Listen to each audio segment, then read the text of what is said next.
we're going live. We're going live! We're kind of already here. Hello! There we go. Hello, Internet! Welcome to the stream. My camera is all messed up, but that is A-okay.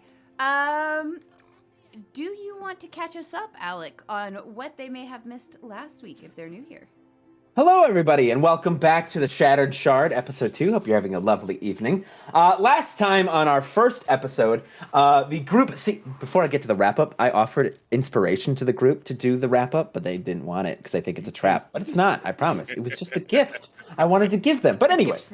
Sounds like someone who said a trap would say, yeah. No, it's not a trap at all. I just wanted to give you all a gift. I wanted to give you free inspiration. That doesn't sound like a trap, does it, chat? Anyways, so on the first episode, the group basically, well, we'll start with Alisand. Alisand was sleeping soundly and was given a very scary vision of a whirlpool told of shards, a prophecy needing to find 5 people and bring them together. And it sprung them from their bed to go find their good friend Samriel in their pajamas, and the two of them decided together to go and find the rest of these people to help them figure out what the heck this vision was. And through a series of events, we met some people. We met Lianuwen and we met Cerix on the boat, where they were remarking at the stars and how strange they were looking, and some weird purple waves, a wave that waved, but not like a wave. According to Rachael. And they made their way into the city, where they all met for drinks at the Rusty Cactus, and partook in a bunch of strange beverages. And suddenly a orc came flying through the window, kicked through by our very own Groth, who decided to join the group and talk about what the heck is going on. And while they were in the midst of the conversation, they were attacked by a shadowy creature. And the group together defeated it and decided to head towards the Arcanum to research this prophecy and figure out what the heck is going on. And we're going to pick up right there where we left off. The group of you, it is at this point about 2 or 3 in the morning. And you have made your way to the Arcanum, this beautiful marble building with this large golden dome on top, where the Arcanum, where Alisand and Samriel basically do all of their work. You have all made your way there. What are you going to do now that you've made it there? Come. You must go to the library. We'll find someone. We'll introduce you so they know that you should be here, at least with us. What's a library? It's a repository, my friend, of books, tomes. Yeah, books. Sounds made up. You'll see. Just don't. Why would you put a bunch of books in one place? Well, so that you could read and study them. You've never been in a library. Are books used for killing things? In a way. Not necessarily. Is it heavy enough? Yeah. With enough determination, anything can be used for killing something. No. This is not what the library is for. You could have just told me you're bringing me to more weapons. See if I like it. Groth, let me put it to you this way. Thank we you. have many, many books in the martial arts. Here you will learn how to kill, how to decapitate, how to maim, and how to use tactics to defeat your enemy. Do you like the sound of it now? Pretty sure the best way to kill something is to just take the head off, but always down to learn something new every once in a while. Well then the library is for you, young Master Groth. All right, old timer. Bring me to your books. Now, just keep in mind, it is about like 2, 3 in the morning. So do you all intend on going to research tonight, or are you going to research in the morning? Oh, it's the best time. There's not going to be a lot of people there to get in my way. Fair enough. Okay. So you all head into the library, and just as you just said, it is dead quiet. There's maybe a few people about studying or, going from place to place. You walk into this library, and the dome overhead basically is almost a one-to-one replica of the sky directly above the library. As you see, the constellations and everything are all mapped out on the ceiling of this place. The amount of books that take, like, you cannot see the end of the shelves in this place, as it is filled with lines and lines and rows and rows and rows of tomes, books, scrolls. There's little floating motes of light that are basically little just arcane torches that light the shelves. You see there's a scribe or two at a table with one of these motes floating above them as they're journaling. You all are now in the main library. What would you like to do?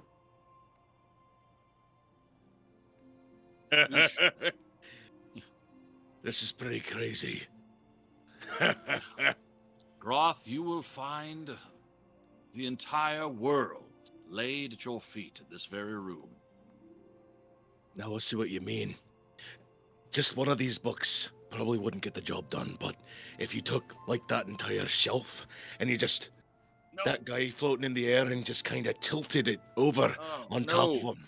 That would do the trick. You don't even need all the books to fall out. Just half of them will absolutely knock him out, at least. Boss has the right idea. You misunderstand. The weapons are the knowledge within the books. Yes, the knowledge, not the book itself. Ah! Don't understand, but I'll trust you for now. Wait, before we go any further, I hate to have to ask, but Groth, can you read? I can read. All right. I'm gonna go whisper over to Alisand. Wouldn't have been able to find my way here if I couldn't do that. Let's find an interesting book to keep him occupied. Yes. You make him sound like he's a toddler. Like, let's get him a nice picture book. We've got a pop-out book, I think. Love those. Cerix and Lianuwen, I do have a question for you while we're here. Look up, would you? Do you think that you could point to the ceiling where the gap was that you had mentioned?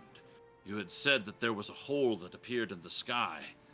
I'm curious as to where it was. Perhaps that will give us some sort of illumination.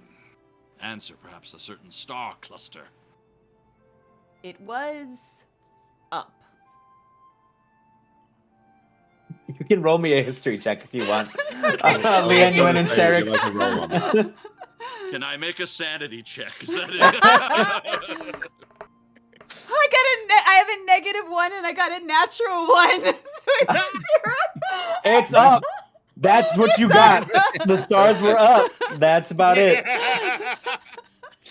What about you, Cerix? An 8. I got an 8. It's up. The DC for this guy's was 10. It was 10. I said it really low. Not low enough, my guy. I place my hand on Samriel's shoulder and I just shake it. And I'm like, I'm going to go find books that I think might help us here with at least some of what we've seen. I will gather books on prophecies that have to do with the ocean. Mm-hmm. Particularly the center where the whirlpool is known. Mm-hmm. Basically anything prophecy related to that, prophecy related to missing stars, prophecies related to the color purple. I know it's a stretch. The purple eyes, anything of that nature. And yes, I will gather. Okay. Go ahead and make me an investigation check. And Samriel, if you want to help him out, you can roll. Either of you can both roll, or one of you can roll at advantage. Let's both roll. I've got pretty high, I think, investigation. And while they do that, my non-bookworms, what are you all getting up to? Lianuwen, what are you doing? I'm good. with a 0, I'm just gonna be staring at the ceiling. We're just having a All right. grand old time. You keep doing that. Cerix and Groth, what are the two of you doing? Well, Cerix is after the last fight where he'd used his musical instrument to block a blow. He's kind of subtly looking around for a book with sort of like a nice, fairly hard cover, and then see if he can find some glue. And he's just trying to repair the hole. Got it. Go ahead and you can make me an investigation check as well. And 17. in the library. a 17. Okay, and Groth, what did you want to do? They said I could find something interesting.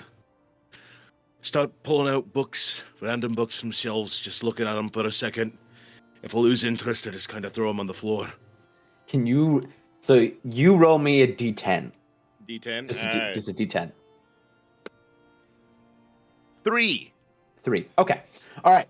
I'm gonna go in reverse order. So Groth, you're pulling stuff off the shelves, and a book catches your eye.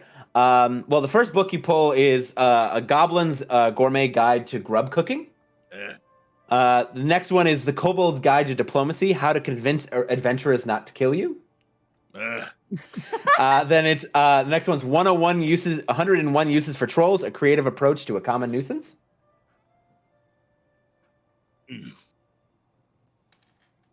Stick that one in my pack. Okay. And again, it just kind of goes down the line. You find like a mimic's guide to interior decorating, like disguising as furniture 101. Like you find a whole bunch of stuff.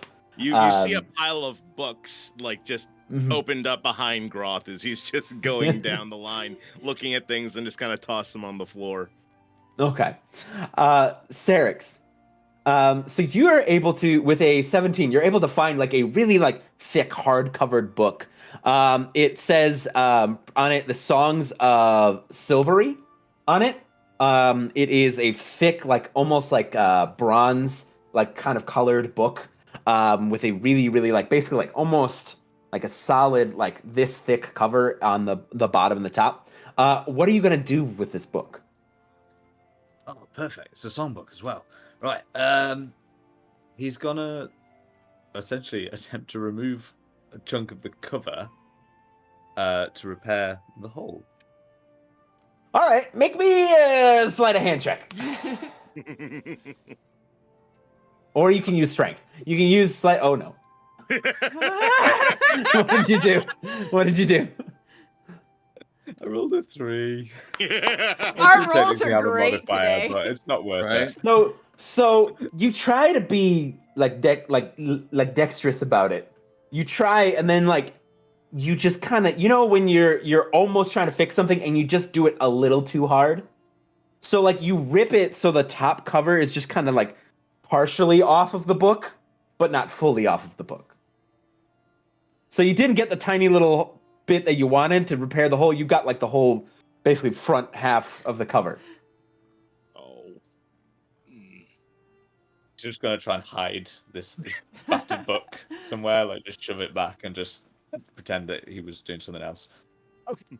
Hide Sounds your good. sin. Lianuwen, while you're staring at the stars, go ahead and make me a perception check. Okay, hold up.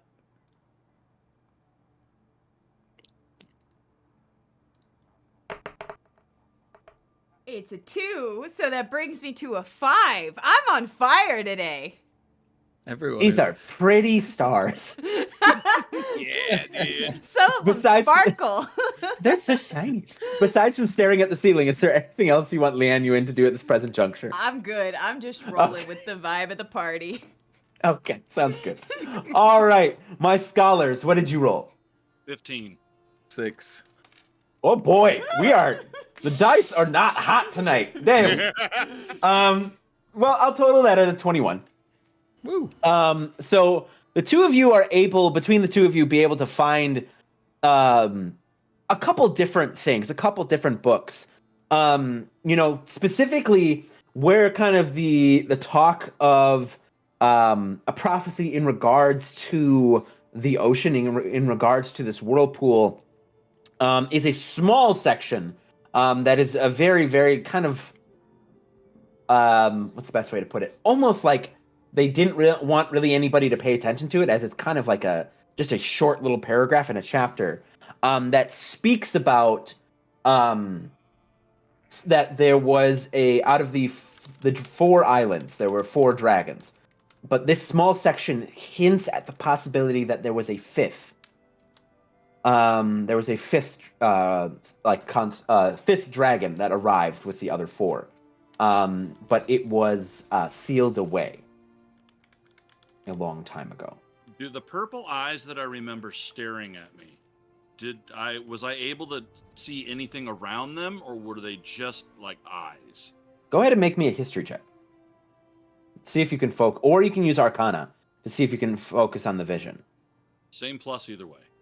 Okay. So 9. Nope. All right. Yeah, like just with a 9, it's like the overwhelming, like it was almost looking at like these things were the size of houses, how big these eyes were, these purple eyes. So it just kind of blotted out anything else. So you found that little paragraph within that book that there is a rumor, barely a rumor, barely a fable that there was a 5th dragon that was sealed away in between the islands by the other 4. You do happen upon a book that talks about basically what is something known as the stellar shards, which are powerful artifacts of the dragons of each of the islands. And that these are nexuses of their strength and their power. It's somehow hints a little bit, seems like it connects with the 21, I'll give it to you, connects to the way they sealed the dragon away. Okay. And that's the majority of the information you get. I look at Samriel and go, it posits an interesting question. If there was a 5th dragon, where is that dragon's shards? Yes. Do we have any knowledge anywhere of any of these artifacts, in fact? Like, do we know where they may be to this day? All right, so thinking back and knowing what I would know of the dragons, are the shards contained with them on each of the islands? So, with a little bit more digging, go ahead and roll me another investigation check. Both of us, or? Either same deal as last time. You can roll at advantage, or you could both roll. I've gotten an 18. Okay. Okay. I'll just roll then. 20. A 20, so a total of 38. So you're actually able to find a very old tome.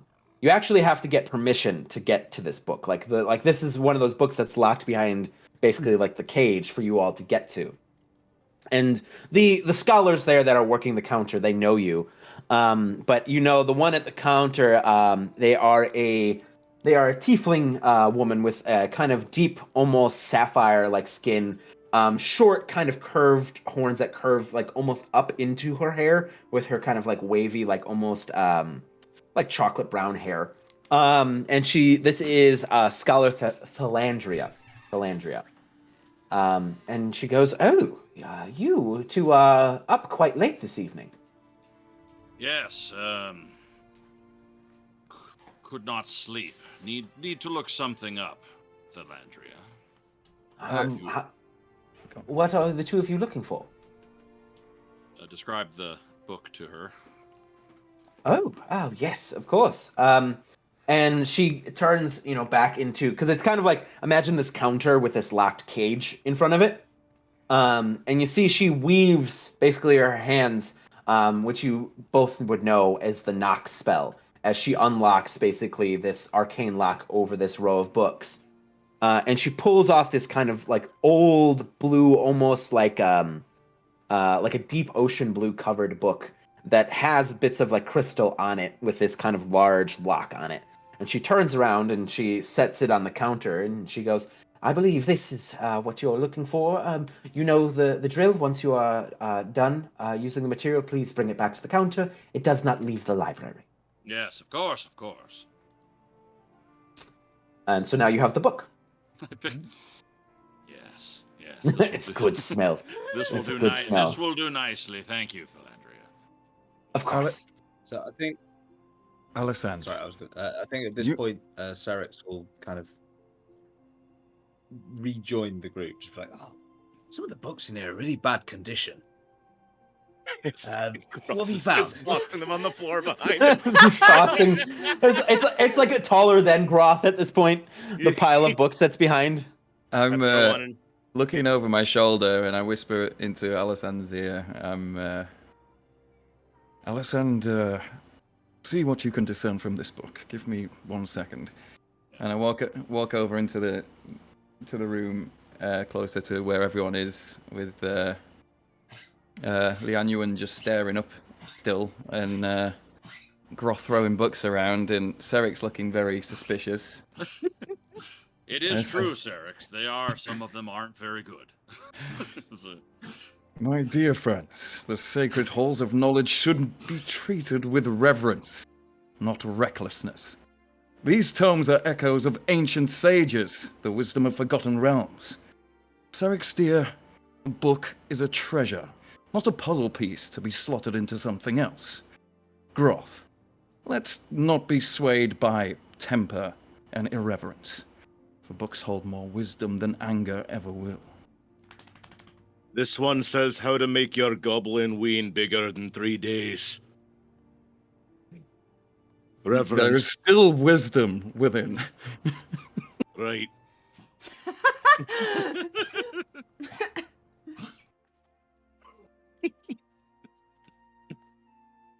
The wisdom of All the right. ages. Alisand. So you crack the cover on this book, right? Mm-hmm. And within, you find essentially it goes through detailing the 4 locations of the shards that exist on the islands. In Celestia, the first fragment, which is known as the astral fragment, resides within the Tower of Wisdom, where the Luminary Council, which is essentially like the governing body of Celestia, essentially houses their kind of like, it's like their vault. The Tower of Wisdom is their vault. Then there is the Ember Shard, which lies in the heart of a dormant volcano on Pyros. There is the third shard, which is the Verdant Shard, which is housed in Zarafel, and is housed in basically within an ancient colossal tree at the heart of Sylvanreach. And then there is the fourth shard, which is the Tide Shard, which is housed in the depths of Aquaria's crystal clear lagoon, which is in the center of the island. All 4 are housed under basically great security, and like basically a great level of watch, as these are known really well. They're known as like powerful artifacts within the islands. Right. Mm-hmm. But no but it's not mention in general their- knowledge. Yeah. Is that correct? It's not like you general say? knowledge about like No. right, okay. No, that's why it's a locked book. Like Right. these locations are at most secret, like that's why it's kept here in the Arcanum, Mhm. behind basically a arcane lock, essentially. And nothing in the book. So I pour through the book looking for anything that might mention a 5th shard, the 5th dragon. Can you make me an Arcana check?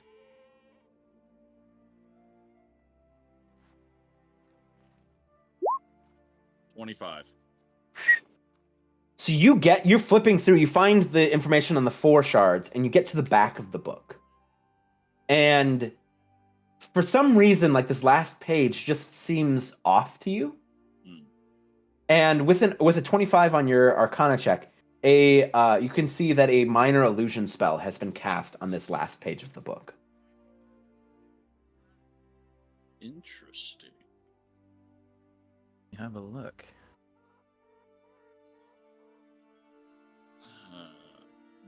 Once I realize it's an illusion, does anything happen to it? Let's see. Go ahead and make me an investigation check. Mm-hmm. Yeah, make me an investigation check to see if you can see through the illusion. Otherwise, you could also use it to dispel magic. Yeah, I rolled a 6. With a 6, normally an illusion, once you become aware of an illusion, it's easier to see through. But this one, it's just not, you're not able to kind of pierce the veil on it. I don't have anything to use either. I cannot dispel this currently. Can It you is interesting. just... Perhaps once we rest and we can speak to someone within the college who may be able to do it for us. That's what I was going to say. Is there not a librarian or someone? Someone that does, like, unmagics books? We need to speak to someone we can trust. Do you not trust your librarian? We could trust the What's land. going on with the librarian? Wait. I do not like the gleam in your eye, Cerix. We should speak to the headmaster about the matter. Whatever the librarian's done is worth talking to the headmaster about. Damn. Yeah. We have a relationship with the headmaster. Yes. Let us give the book back to Thalandria. We'll have to come back on the morrow. Okay. So you're going to give the book back to Thalandria? Mm-hmm. And she goes, did you find everything you need? Almost. Almost. Put that book aside. I'll need to come back for it. Of course. And you see she puts it back kind of on the chain shelf, weaves some symbols, and you can see the arcane lock, just kind of, these runes kind of lock back in to seal the book. And she goes, it will be here whenever you need to pick it up again. Excellent. Thank you. So where are the group of you heading next? Lianuwen and Groth, what are the two of you doing while all this knowledge searching is happening? I've cracked open the troll book. Okay. I'm gleaning the information inside as to the multiple uses of troll parts. Very good. Very good. You learn a lot how to craft bags from stomachs. The bones make very good, like, strong armor and blades. The teeth have medicinal purposes. There's all sorts of things. I turned to Lianuwen. You know, maybe books can be helpful. Slam it shut. I am so afraid of whatever you found. Well, if we find any trolls, I can show you what I learned. I would so much rather you not. Lianuwen, while Groth is regaling you with this story, can you give me one more perception check, please? Oh God, it went so well You last can time. do it. I believe in you. Good Okay. vibes. Here we go. 10. That's got to do something. No, it doesn't. These stars are so pretty. Oh, Stars no. are so pretty on the ceiling. It's so pretty. This is why I do not trust digital dice. I have a +3 in perception. My rolls have Damn. not been higher than 5, I think. It's been ridiculous. Let's get them all. You know what? Get them all out of the way right now at the top of the session. Uh-huh. You know. So, what are the rest of you doing? Where are you all going? We should find our guests a room here. Absolutely. So we can rest until the morning. If We're not you're allowed to sleep here. in the library. Oh, no, Groth. No, you wouldn't want to sleep here. Why? No, you. There's a lot of Wouldn't comfy you, chairs around here. but wouldn't you rather have a bed? No. Well, you could sleep on the floor, but not here. If you're amenable, we'll get you a room. This place has a lot of rules. Can't sleep here, can't sleep there. Don't know if I like this place. Look, if you don't have rules, chaos reigns. No, You can't people just have sleep that. where they want to sleep. Not in a library. Why People not? are here to learn, not to trip over your What? bodies as you sleep in the library. They should learn Let's just find not you to a trip comfortable over our place bodies. to sleep. Can I roll a Better perception thing to see if learn than anyone's where to asleep? put your feet. Yeah, go ahead and give me a perception because it's like 3 a.m. in this library. Cool, let's see if anyone's asleep in the library.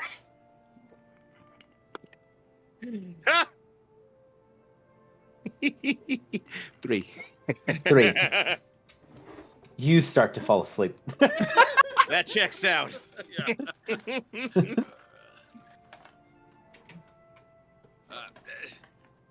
Groth, come back.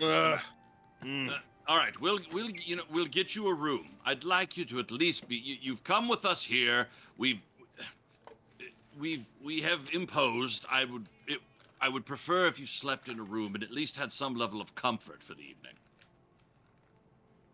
Groth. Groth. Yes. Groth, We're going- follow us. We have Follow wine. us. Think that alley drink is starting to hit me. All right, let's Fine, find them. lead the way. Yeah, we'll find them some guest quarters for visiting scholars or whatnot. Right. Yeah, that's easy enough to find and easy enough to get access to. Now my question is everybody getting their own room or is anybody sharing beyond Alisand and Samriel who live here? I'll take my own room. Groth doesn't care. Lianuwen, did you say you're gonna have your own room? Yes, this seems Okay. like the smart choice at the moment. Seems like the smart idea. Okay. Groth and Cerix, what about the two of you? Cerix is just going to take whatever room he's given at this point. Are there only 2 guest rooms? No, you. Well, hold on. Let me roll for it. That'd be more fun. There's only 2 guest rooms presently available. So Cerix and Groth need to be roomies. It's a So Cerix and Groth road trip Sleepover. comedy. you're gonna have a sleepover. And these rooms are very kind of basic. There's a large, almost like queen-sized bed in each of the rooms with a trunk on the end, a table, a set of books on the bookshelf, which are just kind of different, dictionaries, thesaurus, world almanacs, those types of things, and a wardrobe. Anybody want to do anything specific before bedtime? Yes, Samriel. I'm going to address everyone and say, there's 3 of you and only 2 rooms. I have a bed, however, I do not need it. I'm a high elf. One of you is welcome to stay in my room with me while I meditate. Are there books in there? There are many books. I'll stay in the other room with the fewer books. So you're gonna stay in the guest room, Groth? Aye. Got it. Just look at Samriel. You can lead a horse to water, but you can't make them drink. Indeed. Now there are horses in his room, apparently. I think you made the right call, Groth. We'll meet in the morning in the Great Hall. Rest well. I feel we'll have a busy day. More study and knowledge. Are you sure? More books? Yes, quite sure. It will be exciting. Lianuwen's asleep already. Yep, that I'm what that done. That was all it took to get me out. I'm I gone. took a nap right here. I took a nap. So Lianuwen just knocks out. Anything specific anybody wants to do before bedtime? I Yes, will say, if Cerix and Groth are sharing the same room, Yes. unless Cerix was taking up the offer for to be in Samriel's room. Cerix would rather be in a room with someone else who's asleep there's somebody else that's just sat perfectly still staring. So he's gonna go with Groth. My eyes are shut, man. Meditating, man. Right. Well, as soon as the door closes, Groth just kind of looks at the bookcase and he's just, and he walks over. He's like, "You can have the bed." And then he just he takes his weapons off his back and he just kind of lies them, just kind of throws them against where the wall and the floor meet. And then he takes a corner underneath the. I don't know if there's a window in the room, but he just takes the corner near the window, and it's like, Wait me if I gotta kill something. and he then takes off his battle skirt. Nope. Nope. Yep. Go ahead. Continue. There's Cerix, there's nothing underneath the battle skirt. And then he just takes Terra and he just kind of curls up. He sits down in the corner of the room and just kind of holds Terra in one arm and immediately nods off, just like kind of holding Terra. Samriel's room is sounding real good all of a sudden. This feels like such a hazard. Just naked and asleep with sharp objects. With a sharp battle axe. Cerix, are you? That happen. And he's just like, well, that's the thing that I know now. And he's gonna turn, and he hasn't actually slept in a proper bed very often in his life. So he's just gonna sort of spend a little while figuring out how you actually lie on a bed, and then eventually just drift off to sleep. Obviously, the gear will just be to the side. He's not fully disrobing. Just go down to base layers. Groth didn't fully disrobe either. He still got his shoes on. God. Oh, damn it. my bad. That changes everything. It's hard. That changes everything. It really does. It's hard to take those off because they're like those kind of gladiatorial like sandals. Right, that are they're tied around on. the other- Mhm. Yeah, and then he's Too got many his buckles. he's got his fancy bracers on also, and Right. yeah, he's not. It's just the only the thing that would make him uncomfortable. He took off. So if we give Okay. Groth armor, he'll stay clothed, is what I'm hearing? No, if you give Groth armor, he actually becomes less defended. He's actually stronger being nearly naked. Yeah, like The way the barbarian class is written, I don't know. Anybody else want to get up to anything before bed? Okay. No, oh, yes? actually, no. I'll save it. Never mind. Okay. So the night passes without incident. Some of you are a lot more tired than you originally thought, and so you just knock out right away. Make sure you all mark yourselves that you took a long rest. So it resets your HP and your spell slots and everything like that. And in the morning, you were all told by Alisand to meet in the Grand Hall. So who's up first? Who's awake first? Well, probably me because I meditate, right? Right. Yeah, you'd only need to rest for like 4 half an hours. hour. Yeah, 4 hours. Yeah. So, I'd probably be there. I've probably already spoken to the headmaster and asked him to join us in the library later. Okay. And explained the situation to him. And probably got a little food gathered for everyone, or at least a little snack. And maybe a little medicinal cocktail for the people who were drinking heavily last night. Smart. Okay. Who would be the next to wake up? I reckon Cerix probably wakes with the light Okay. fairly normally, so it might well be him depending on the time of year. Yeah, the light peeks through the window and wakes you up. Groth, are you a snorer? Your sound suppression's too good. We can't hear the snores. I can't. Yeah, he is sawing heavy logs. He is. Discord just hates my setup. No, he is sawing heavy. He sounds like a sleeping bear. Is what he sounds like. But Cerix, this and the light wake you up. Okay, cool. Yeah, Cerix is going to get up just grab his stuff. Is there like a wash basin or something in here? Yeah. There's a place to wash up. There's a bathroom. Cool. He'll just get like a bunch of get some water in there, and then just like, dunk his head in it. Mm-hmm. And then he's not gonna wake Groth. Doesn't think that's a super safe thing to do. And it's just gonna Wise. head.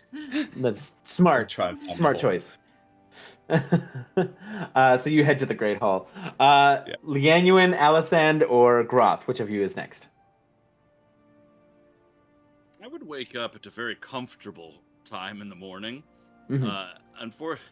Fortunately for Alisand is very fastidious, right? So he has a whole morning ritual of cleaning and making sure he's well groomed, and before he goes down. Mm-hmm. Okay. What does that morning routine look like, Alisand? He gets up, he does some stretches, he walks over to the wash basin, gives a thorough washing of his hands and his face. His hands especially, because those touch the books. Presses his clothes, and then goes to a closet which is filled with 10 robes that all look identical. Right. Fantastic. And then weirdly looks at them and ponders which one to wear. Checking the vibe. Yeah. No one knows why he chooses the one he chooses. So great. Yeah, it's about it. Once he wakes up, it takes him about an hour to actually finally roll downstairs. Got it. I So would you try head down to- walking rather than rolling. Just rolls down the stairs. Yeah. Throws himself. Yeah.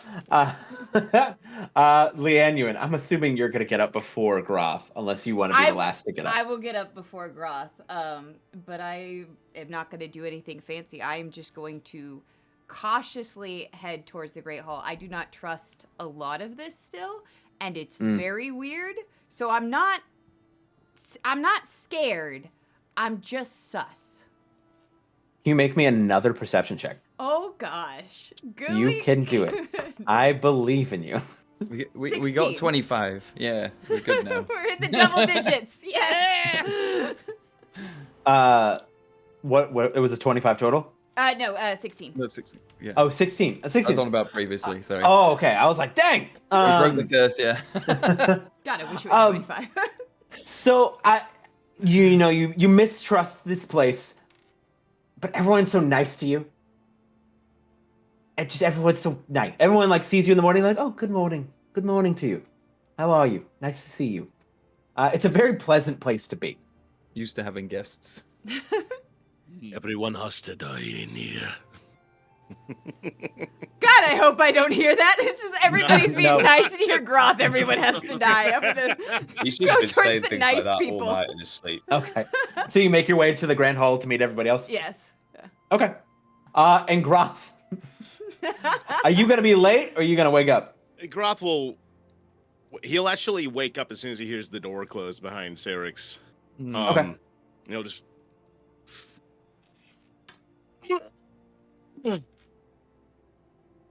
well, lady. He'll stand up, he'll whip his battle skirt back on, start putting his weapons on. This isn't quite what we had in mind when we got here, was it?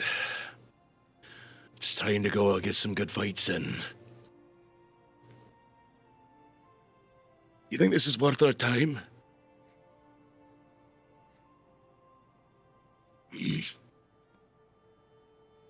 Maybe. If you think we should keep helping, fine. Don't see the point in it myself. Chasing stories. And then he walks over into the washroom, doesn't know what's in there, but he's curious. And he sees the water basin, Oh, free water. and he just drinks it. All right. Very good. Very good. Gargles. Ugh. There's got to be some fur in there. Ugh. Ah. It's got some flavor to it, actually. And then he goes to where he was told to meet. Okay. So That's a water you can chew. Same consistency as the drink last night, actually. Yeah, I was gonna say it's the cubes all over again. It's the little, Yeah. little gushy gusher things all over again. So you all make it to the grand hall, back to the library, and you see all of you are waiting there, and you're joined by the headmaster, Archmage Lianuwen. And Lianuwen is a warforge. So you see they are an automaton. So they have this almost like steel, like almost like gunmetal gray skin. They have a single kind of like eye receptor in the middle. That is very much think like Gundam, where it's the like kind of the line, like almost like the cylinder like line, where you see the single red like point in the middle of the eye kind of move around to notate where they're looking at. They're in kind of a long flowing robe. They've got a grimoire on their hip. And they welcome you all, and they say, well, good morning. I have been informed about, that you are in search of this fifth shard. Is that correct? Archmage, that is correct. I would be remiss if I didn't introduce our friends here. This is Lianuwen. This is Groth. Cerix. They Good morning. They helped us out of a bind last night. In return, I feel that we are helping each other. There is a tome that we found and studied last night, and I believe something is hidden within it that I cannot quite see. And I was hoping that perhaps we could impose upon you to ask for your aid. Also, I've prepared some small libations and some herbal tinctures from my garden for anyone who may be feeling a little under the weather this morning. Feeling great. Cerix, you grab some. Yeah, I just didn't say anything. Just Anybody else grab any hangover cure? I feel like we're always under weather. Are we ever above weather? An astute thing to say. I think it's a turn of phrase loss. Why are we turning phrases? How do you turn words? I guess the book people would be able to do that. They just turn the words. Okay, never mind. We're good. Just something people say a lot. I don't use it myself, but I've heard it said. I think back last night to Lianuwen's just staring at the ceiling for an extended period of time, and things start to make sense. Yes. We're going to have to keep things a little simple for this one. Very well. Yes, Groth. Is there any meat around here? Food? I'm sure we can find you something along the way to the library. Let me walk ahead and The library. Oh, find the God. dinner hall. More I'll speak to books. someone and find you a nice shank. How's that? As long as I can tear it with my teeth and it goes down nicely, it's fine with me. Very well. I have a hunger for knowledge. All The right, Archmage just kind of takes it in this conversation and goes, yes, the library. Let us go. And they kind of turn on a heel and begin to walk towards the library. You're able to, Samriel, very easily get some meat from the cafeteria for Groth to partake in while the research is happening. You all make it to the library, and who's going to check out the book? Oh, Yeah, you've done well I'll so do it. far, yeah. Yeah, Groth. As we walk by, probably Yes, scholars this one! picking up the file. Still, you see, there's like a couple of interns like picking up the books and putting them back on the shelves, just grumbling to themselves. As it's solid, like 6 foot tall, 5 foot wide, like pile of books. that has been removed. But the thing is that Groth removed books from like the middle of it. Didn't take like a whole shelf, just like one from each shelf. So it's gonna take them a while to reorganize the library as the interns are putting the books back.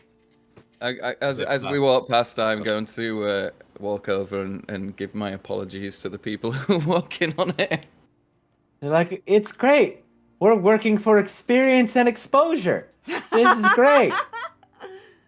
This is so much fun. I'd be careful with those because some of the covers just aren't very well secured. Take care of it. We got to pick up coffee orders soon, so we got to finish this up. So they go back to putting the books up. Yes. So, Alec, I forgot to tell you. So, as a wizard of the School of Divination, I have a thing called Portent. Yes. When I finish a long rest, I roll 2d20s and record the numbers rolled, and then I can replace a bunch of different rolls with those numbers. Yep. That's cool. So I just for your records and mine, I've rolled a 16 and a 14. 16 and 14. Cool. So. Yeah, you get to bend fate twice a day. That's cool. That's like it's like Adeptus Warhammer. Like yep. Roll. That's cool. So you are presented once again with this deep ocean blue tome that you were reading last night, Alisand. So Archmage. Yes. On its face, the book is quite normal, but as you can see, and I turn to the back. Yeah. This page here, there's an illusion placed upon it that I cannot do anything with. Why? Why would this knowledge be hidden? That is quite strange. And you see the fingers on his hands kind of articulate to almost like pull back and reveal kind of almost like a turn dial of runes on his hands. And you see he kind of rotates the center one, and then he places his palm to it as he casts the spell magic on it.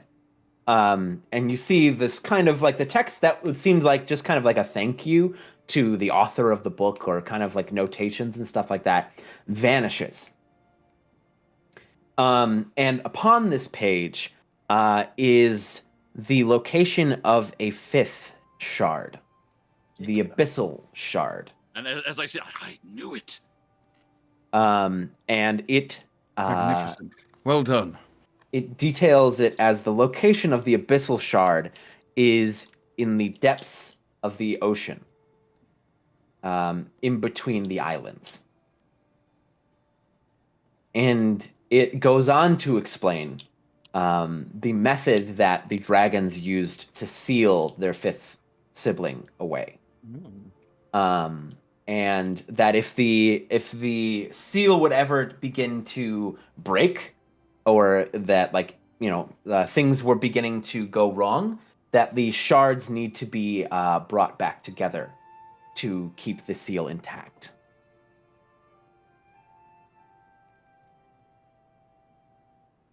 I mutter aloud, a wave that is not a wave. And I look at the Archmage, and I see how he is reacting to the information that he also now is looking at. Anybody can make me an insight check. Oh, can I do it? Yeah, anyone. Anybody who's paying attention to this conversation can make me an insight check. Rob's picking his teeth. I got a 10. A 10? 17. 17. So anybody who's watching him that rolled above a 15, he's a warforged, so he's not like easy to read, as he is, made of machine and arcane, and but you see him like kind of take this in, and he immediately like kind of closes the book. Like he just kind of like turns it over and he goes, well, that is quite interesting. I'm not quite sure why someone would hide something like this. And Samriel, you're the only one who gets it, is that he should be more surprised. Mm-hmm. there's not enough surprise. All right. Headmaster, do you not see the link here? I'm confused. What are you confused about? I told you this morning. We saw this vision. It said, he awakens amongst many things. And this clearly speaks about an awakening of a 5th dragon. Should we not be concerned? Well, I mean, you know that the stories of the 5th dragon are very much fable and legend. Then why are they hidden? Why are they hidden with magic? No one would do that for mere stories. Well, this knowledge is proprietary, and I'm not quite sure why magic would be cast on this. This book hasn't been checked out in quite a long time. It could have been done to dissuade people from sailing to their deaths. As we know, most people who take the center path are, well, lost at sea. This is clearly a book of integrity. It is hidden behind the vault. This is not someone playing people for fools. You know more, surely. What do you mean? I step back careful, Samriel. This is the Archmage we're speaking to. Since I did not make the insight roll. Right. The rest of you see, like, Samriel kind of laying into this guy, this Archmage. What are the rest of you doing while this conversation is happening? I'm just watching. This is great. Somehow has popcorn. Exactly. Nobody. I just passed some rations. I'd say Groth is just staring intently. The news of dragons piqued his ear because I don't know if that information was just. I don't know if we went over that information the night before or not with everybody, but hearing about dragons, he heard the stories growing up from his own island where he grew up on, and he's always wanted to fight one of those. So this has piqued his interest a little more. Mm-hmm.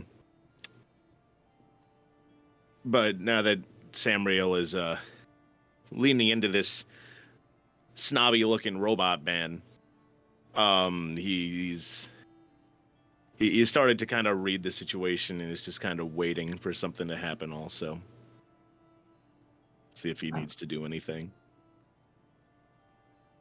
The Archmage turns to Samriel and goes, "I suggest you mark this up to fables, stories, a bad bit of beef giving you nightmares, and put this thing to bed." Can I do a history check to, like, find something better for my argument? Sure. Okay. Archmage, a bad bit of beef. We shared the same vision. 15. 15. Yeah. I mean, exactly what Alisand had just said. Like, the fact that, like, you shared this vision with someone else. Right. It's not a nightmare caused by bad food or whatever it may be. Like, Okay. you're with that, and with Alisand saying that, I'll give you, like, the Archmage is. It's strange that he's pushing for this issue to be put to bed. Right.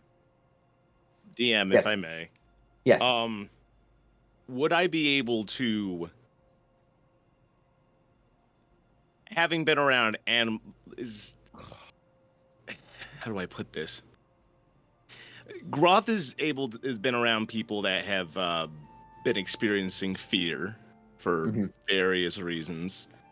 Would you be able to tell that this Archmage or whatever is hiding in, like, knows more because they're afraid of something, or are they make me an insight check. It's not gonna be very good, but let's see what happens. 17. 17. He is hiding something, but it's not out of fear. Hmm. You know something, don't you?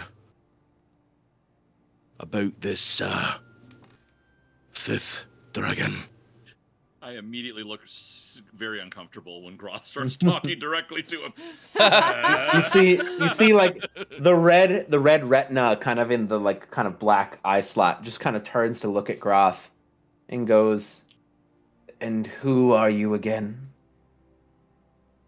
Forgive my compatriot here, headmaster.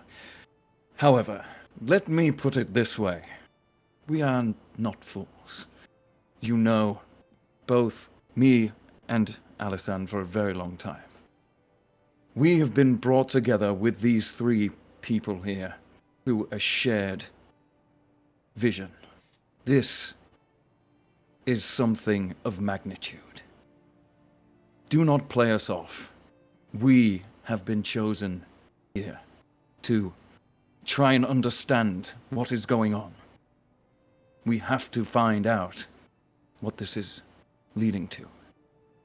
You must share any information you have. You see the retina moves back to you, moves to Alisand, moves to Lianuwen, moves to Cerix. And you see if a Warforged could sigh, he sighs. As kind of this exhaust comes out, and he goes, "I always respected your tenacity, Samriel. Which is why it pains me for what's going to happen next." And you see he gestures his hand, and the doors to the library shut. The windows all begin to shut. And the light in here darkens. And you see the red retina turns purple. And I need y'all to roll initiative. Yeah! Here it Feel goes. so betrayed. Oh, bro. 18. All right. Groth was ready for something. 15. All right. Let me get. So Groth, you rolled a 15, you said? 18, actually. 18 and 18. All right. Samriel, what did you roll? 15? 15. Lianuwen? 13. 13. Cerix? 7. Oh boy. Alisand? Weirdly, a 6.11. We'll call it a 6. A 6.11. Got it. All right. And then let me get the Archmage set up on here. Boom. And he's gonna roll for initiative as well. All right. And we're gonna start at the top of the order with our good friend Groth. Groth, go ahead. What's your passive perception? Not super good. That is 11. 11. Okay, never mind. All right, what would you like to do on your turn? Groth just smiles. He's like, Oh, you lied to me, old timer. This place is for fighting. and he will. I will bonus action rage Very good. because I got all those back. And yeah, he will. Guess I'll have to beat information out of you, huh? And he's going to he's gonna get in between old timer Alisand and this guy, and yeah, he's just gonna start swinging. All right, go ahead and make an attack. Because this man is clearly up to weirdness. He doesn't know this guy. Books have been annoying him, and this guy is a purveyor of things that annoy him, and so he's just like, he's done with this man already. Yeah, he's gonna recklessly attack. Why not? All right. First swing. Does 17 hit?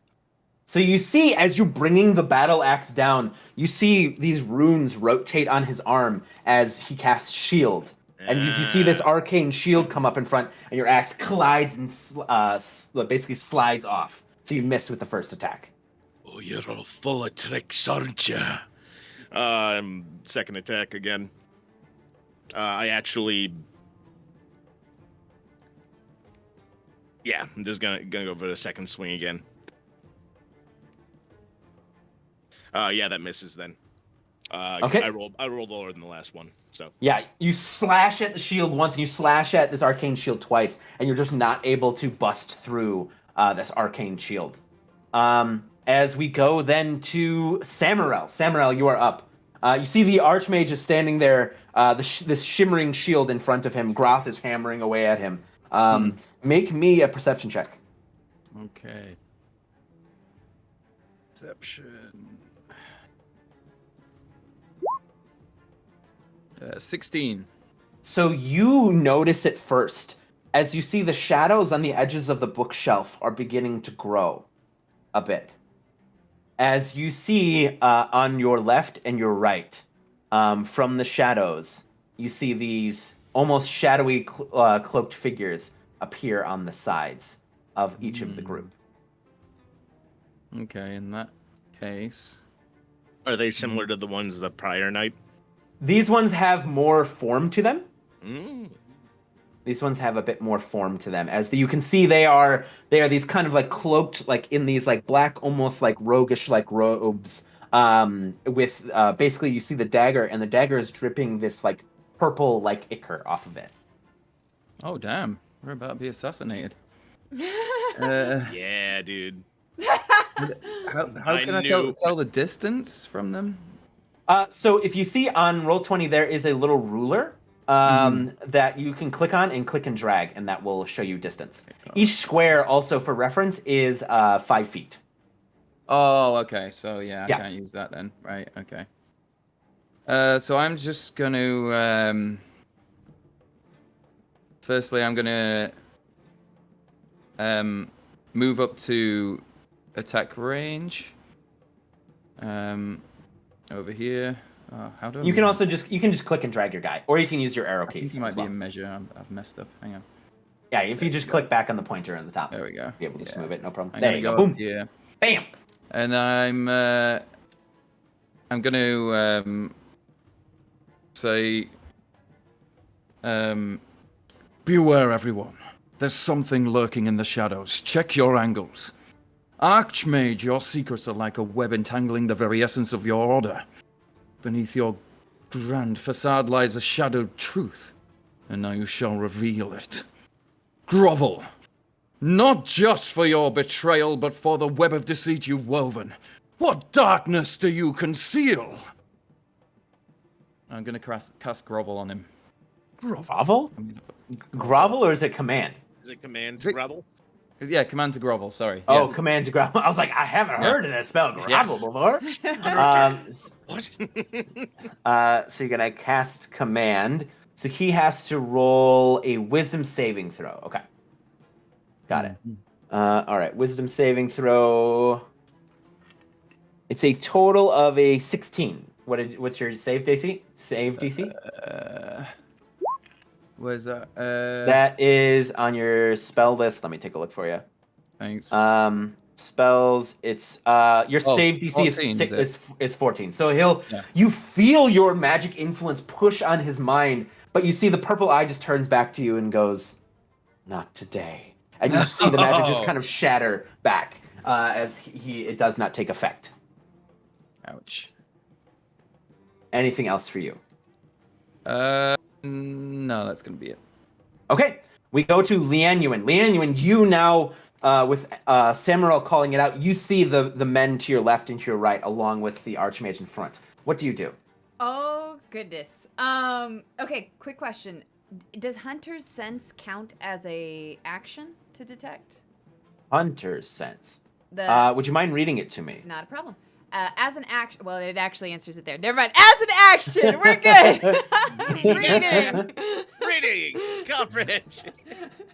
Okay, so I want to cast Hunter's Sense. I know there's dudes on the side. they just seem to be chilling there. They're with the books. Maybe the books will take them out. So I'm going to cast Hunter's Sense on our robot dude here. I've also never stabbed a robot before, and I really would like to stab a robot. I really want to stab a robot. Okay, so you cast Hunter's Sense on the robot, which gives you its damage immunity, resistances, and vulnerabilities. Yes. So the man in front of you, the robot in front of you, you find out that he is resistant to psychic, necrotic, and he's also resistant to cold damage. But that didn't include stabbing, so I would like to use my second attack to stab at him. Go ahead. Roll the attack. You're not resistant to being stabbed. 18. Such a line. 18 Yes. meets it, beats it. So you see Groth is like slashing through this arcane shield, and you stab through, and you're able to push through the arcane energy to stab him. So go ahead and roll for damage. Okay. That's a 3. Wait, plus Three. 3, 6. 6 damage total. Okay, very good. So you stab him for 6 damage. You're able to stab him in the side, and you see, like, if a Warforged could look surprised, he looks surprised that you were able to push through the shield and stab him. Anything else for your turn? You did Hunter's Sense. You moved up to him and you stabbed. Anything else? I'm good. I just wanted to stab the robot. My job is complete here. It's on for the rest right. of you.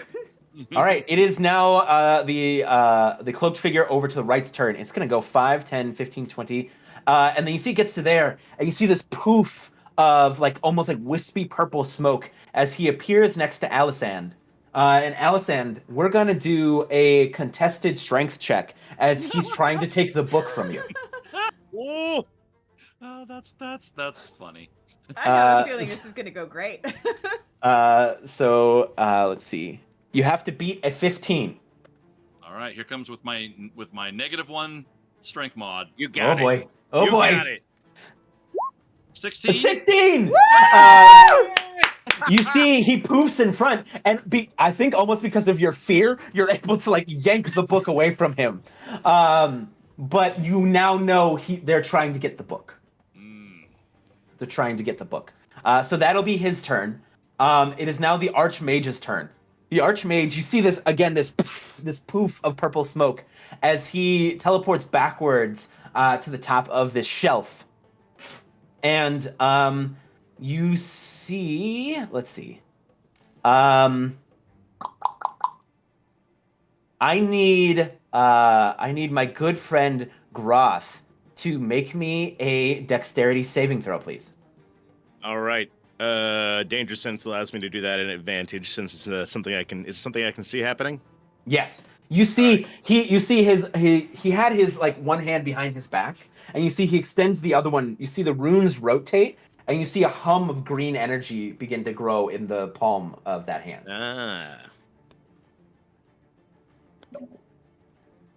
Dexterity saving throw 15. 15. You're able to you feel your shoulder burn as you see this beam of green light come and basically zip past your shoulder. And Alisand and Samriel, give me a Arcana check really quick. You got it. 12. He just tried to disintegrate Groth. That was a disintegrate spell. 15. Groth. 15, yeah. With a 12 and 15, you're able to know that was a disintegrate spell that Groth just dodged. He's trying to kill us. And with that, we go to Cerix. Cerix, you are up. Okay, Cerix was fully not prepared at the start of this fight. He was still eating some fried fish or whatever. And then everything's just kind of kicked off around him. Yep. But he's stood next to Alisand, and he's seen the others go and attack this Archmage. But he's seen the shadow going for Alisand. So that's what he's going to focus on now. He's going to mutter to himself a little bit. He says, Duran, I need your help, mate. Give me something. And he's going to bonus action rage. And again, there's this sort of slight change, just a little bit of blurriness around the edges, something odd about his shadow. And then he's going to take out his bow and he's going to specifically target the one that was trying to steal the book. Okay. You are shooting at close range, so that will give you disadvantage. Do you want to back up or move or anything? Is it within 5 feet of me? Well, what kind of bow are you using? That matters. It's a longbow. It's a longbow. okay. So what's the minimum range on the longbow? Minimum the- range. The minimum. So normally with ranged attacks, it's you have disadvantage on attacks within 5 feet. Okay, yeah, you'll be fine then. You'll be fine. Never mind. The Don't listen- normal don't range listen is to up to 150. Listen to me. So yeah. Go ahead and fire. Fire Okay, away. Fire away. Ooh, that's actually quite good. That's one of my better rolls of the night. Good. That's 25 to hit. Woo! Yeah. Oh my God. Yeah. Yeah, that Um, hits. It's gonna hit real hard. Yeah. So that's nice. Oh, we're having a good day. 13 points of piercing damage. Heck yeah. Yeah. 3 points of psychic, and he's just gonna call out, "You leave him alone." You see the arrow contacts with the shoulder, and normally you would see that kind of psychic burst also hit them. You see he doesn't flinch as much as he should have. He does take the full damage from the arrow, but you see the psychic doesn't seem to damage him as much as you would have liked it to. I had a hunch about that. Yeah. Cool. So yeah, that one is now under the effect of the Spirit Guardians thing, where it now will have disadvantage on attacks against anybody else, and they will have resistance to damage from its attacks. Okay. So it's like Anything else for your turn, my friend? Yeah, second attack. Aha! Yeah, get him. Rinse and repeat. Oh no, natural one. Oh no! Can you roll? Polar opposite. Can you roll me? Let's see. Just roll me a d20. Oh no. If you roll, if you roll a 10 or below, you hit Alisand. If you roll a 10 and higher, it just goes wide, or 11 or higher, it goes wide. It's a 16. 16. So, Alisand, you feel your hair just kind of whoosh as this arrow goes, zips What are you right by your doing? head. Sorry, I was trying to do something cool. It didn't work. Anything else for Clearly you, don't know Cerix? these people very well. Be on your No. guard. That's, No, that's you're it good? from me.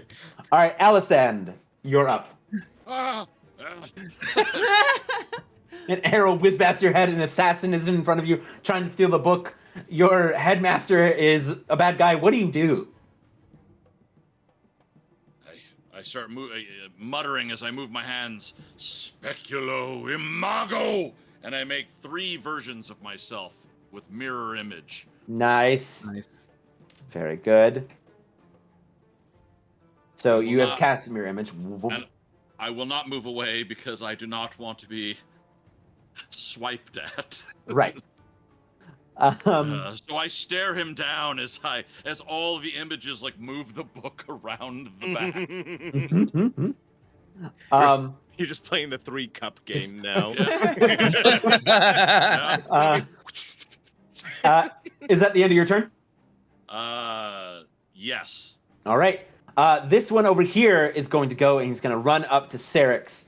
And you see he pulls out that dagger that's dripping with the purple ichor, and he's going to go to stab at Cerix. He's going to make 2 attacks. And the first one will miss. The second one's a 21, so I'm assuming that will hit, yes? Absolutely. Alrighty.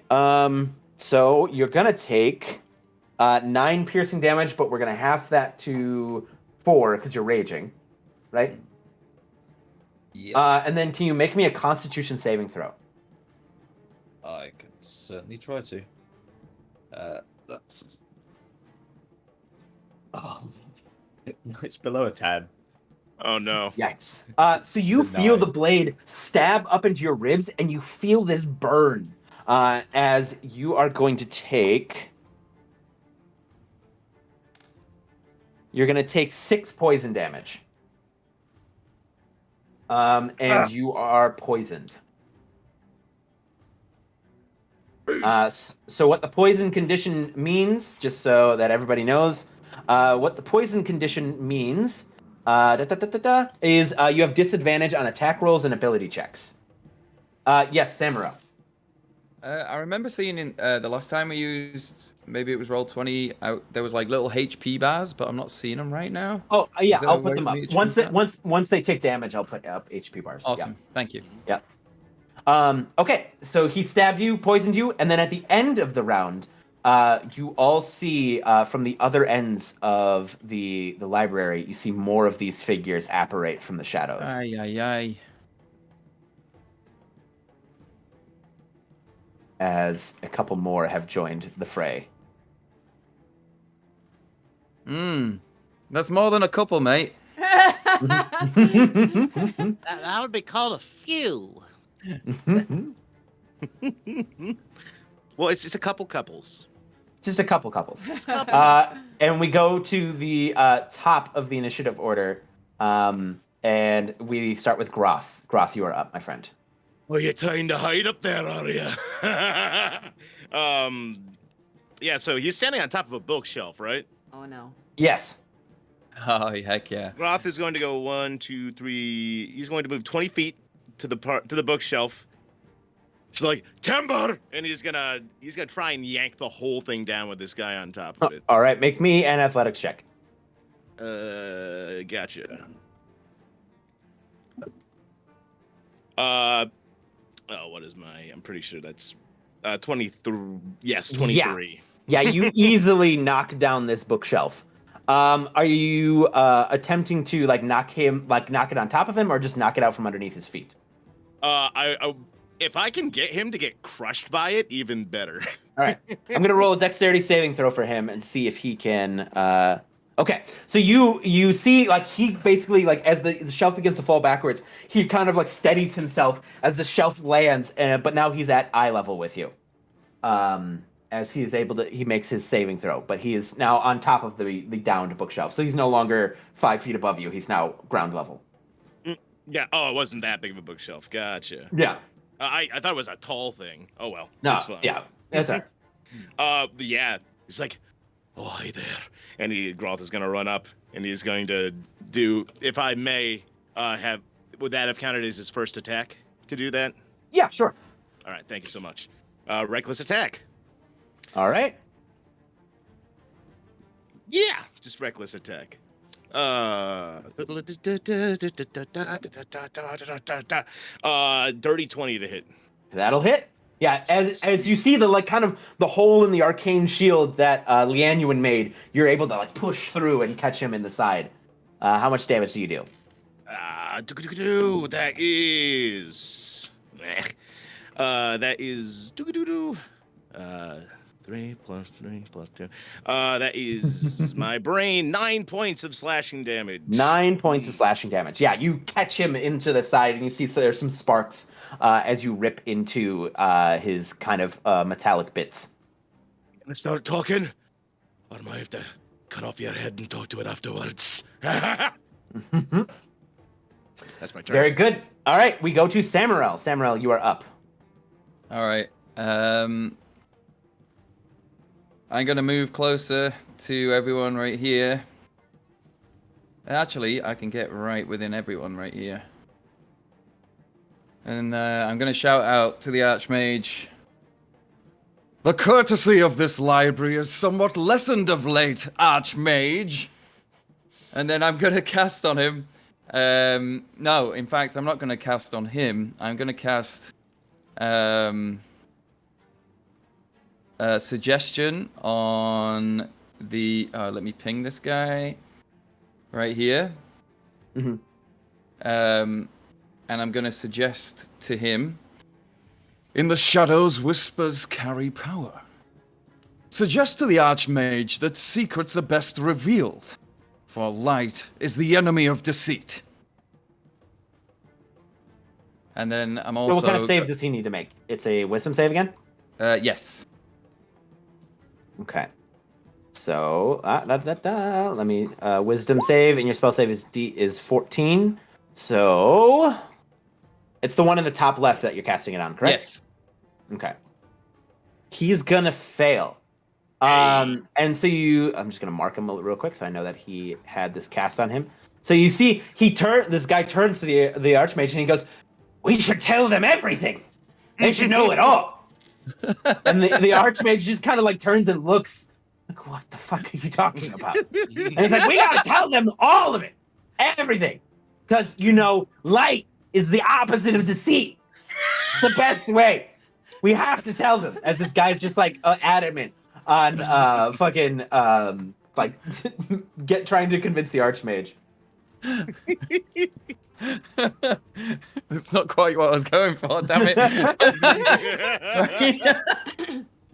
But I'm also going to say, as I've got everyone around me, I'm going to say, well, first of all, I'm going to yell over to Groth and say, "Keep on him! I don't believe this fight will be over until we defeat the Archmage. Everyone, around me." Right. And that's it. Yeah. Very good. It is now. I just need. It's now the assassin on the left that you charmed. So I just need to see. Let's see. They. So he runs up to the Archmage and he's just like, "We gotta tell them. We need to tell them the truth. We have to." And he spends his turn pleading with the Archmage. Does he grab his lapels, shaking it? I was trying to be poetic, like in me telling him to attack him, but it just like it backfired. I've got to be more direct. It's You got to be a little bit more specific. It's like talking to Lianuwen. Yeah. Speaking of which, Lianuwen, you are up. Oh, goodness. All right. Before I do this, I'm going to turn to my wizard people and Cerix and say, "All right, I'm going to leave you three alone. Don't hit them. Well, you might be able to hit them, but don't hit our robot friend with coldness, necrotic, or psychic, okay? And then I'm going to bounce out, and I'm going to go stab the robot twice, or attempt to stab the robot. Stab robot. Stabby friends. Stabby friends. So we get an 18, a 22 on one, and Yep, that'll hit. A 17 on the other. 17 will miss, but the 21 will hit. Perfect. For 5 damage. 5 damage, very nice. Yeah, the shield, you see this like arcane shield in front of him with the cut from Groth and your initial stab. You see these holes beginning to appear as you cut through again and stab him in the side. Anything else for your turn? I would like to wave at the nice pleading shadow person. That's it. And he's like, we should get him to tell us the secrets. I completely agree. He should tell us the secrets. Exactly. And it is now the assassin next to Alisand's turn. And he is going to, let's see, mirror image. If he wants to, I think I'm going to have to roll to hit you first to try to grab the book again. Yeah, so and then if he's successful, then we roll and see if he is actually grabbing the book or if he's grabbing it from a mirror image. Okay. So he's going to roll to hit you. So does a 17 hit Alisand? Yes. All right. Now roll the test to see if he snags you or one of the mirror images. All right. So okay. So all I had to do was roll a 6 or higher. I rolled a 15. Okay. Yeah. So he snatches through one of your duplicates. He's like, "Ah!" and turns back to face you. And then it disappears. So now there's only 2 around me. So there's only 2 around you. Okay. That was his turn. We go to the headmaster's turn. And being cut by Grog, stabbed by Lianuwen, his flunky being an absolute goofball, being like, "Tell us the secrets." You see the chest plate on his basically underneath his robes. You see it rotates, and you see this almost like dark blue hum as he casts Thunderwave forward. And I'm gonna need, I believe it's Strength saving throw. No, it's Constitution saving throws from Lianuwen and from Groth. You're looking for the DC of 15. Natural 19. 20, so 21. Nice, dude, nice. And what did you roll, Groth? 19. 19. Yeah. So the two of you will only take half damage, and you're not going to get pushed away. As this thunderous noise cracks out from him. Let me roll damage. You're both going to take half of 15, so you're both going to take 7 thunder damage. And you're not going to be pushed away. You see the assassin gets thrown into the table as he failed his save and goes stumbling backwards. No, my buddy! And DM, because of my totem barbarian, I take half of the half, right? Because it's half of everything except Are you psychic. totem of the bear? Yeah. Yes. Mm-hmm. So you're resistant to it, so you'll take half of the half, yes. So you'll would take that be 3 or 4? That would be 3. We round down. That was good. 69 health. Let's go. Nice. Nice. And you see the runes rotate once again on his arm as he's going to Misty Step once again. Oh, this little punk. He's going to Misty Step across the room over here. As you see this poof of purple smoke once again as he moves across the room. Cerix, you are now up. Okay. Cool. Cerix is poisoned. He's been stabbed. Not having a great day. Was already a little bit hungover. You were offered a tincture, I'm just saying. Yeah, well, he did take it, but not the best should've start to worked. the morning. Didn't preemptively remove the poison, sadly. And yeah, he sees that he's got this thing in close range that's stabbing him. He's holding a bow. He will draw from his side a curved sword. And those of you who are stood close to him will hear a voice that doesn't sound quite like Cerix's. It says, "Kid, I'm going to help you out here, but you've got to work with me." No, I don't want to. And then he's going to recklessly attack. Yeah, get him. Get him. Get him. The close one or the one that's attacking Alisand? The one that's within melee range of him right now. Okay, got it. So that you would reckless cancel out. would give you an advantage. So yeah, you're just gonna roll straight then. Yeah, cool. And sort of you see that the expression on Cerix's face is not particularly one of someone who's prepared to make an attack, but his arm just swings quite hard. So it's an 18 to hit. 18 will hit. Cool. That's 7 points of slashing damage from that attack. And then that one now has the taunt thing going on. Got it. Just get with the program. And he will make a second attack in the opposite direction, trying to get with the relax into it a little bit more. That's a 16 to hit. 16 meets it, beats it. Awesome. And that's 10 points of slashing damage. 10 points. Woo-hoo-hoo. Yeah. Very good. Anything else for you on your turn? I don't think I can from where I am. No. Okay. Yeah. No, I'm going to stick with that. Okay. It is now this assassin in the back's turn. He's going to run up to Alisand, and he's going to attempt to do the same as he's going to attempt to hit you. And does a 14 hit you, Alisand? Yeah, I'm very easy to hit. All right. Go ahead and roll that test to see if he grabs a mirror image or he grabs you. He grabbed me. Oh, no. All right. Contested strength check. DC, here, let me roll. You have to beat 16. Come on. I use portent, and I use my 16. Yeah! I saw this coming. As you see, like, he's gonna get you. Like, you see time almost like, boo, slows down just a bit, and you're able to move the book out of the way as he grabs and misses you. And you are now up, Alisand. You've now got 2 of these guys on you. I need help. As I turn and I look at the Archmage. Fates, forgive me. And I take out a stick with a burnt end on it, and I rub it between my fingers. And I say, Pythosium, full mean. And I cast a 3rd level witch bolt at him. Ooh, and I use my other portent of a 14 plus 7.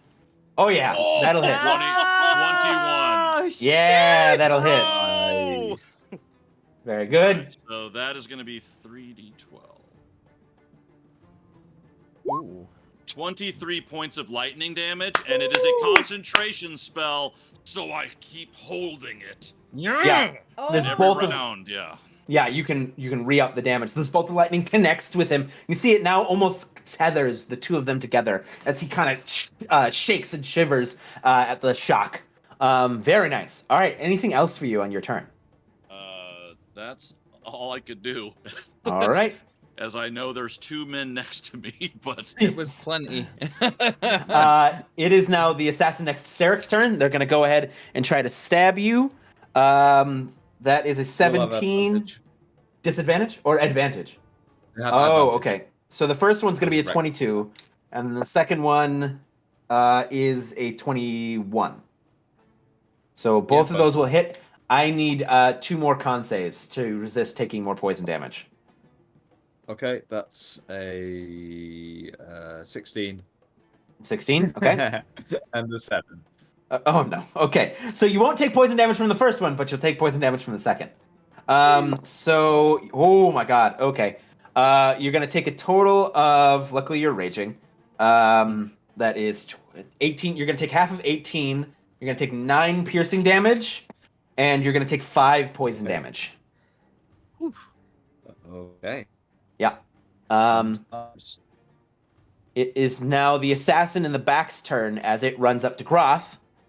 And it's going to, yes, Alisand, or yes, Samriel. I'm not seeing HP bars for us, only the enemy. Oh, yeah, because you guys keep track of your HP. You guys keep how track can of your how HP. can I see their HP? Because that's kind of important to me. as a You're cleric. not allowed. You technically, in the game world, it's more so like they'll tell you if they need help. So that way it's not metagamey, where you can like watch their HP and cool. make sure that they're help. Yeah, they'll tell you if they need help. All right. Yeah. Groth will never tell you he needs help. God Well, damn just you, always Groth. feel- Maybe but his this axe assassin- will. I don't know. Groth, correct me if I'm wrong, but you recklessly attacked last time, right? He has advantage on me. All right. So the first one's in 18. It hits, Second one is only a 14. misses. Misses. Okay. Constitution saving throw, please. Balls. It was bad. It was. Okay. Does a 9 succeed?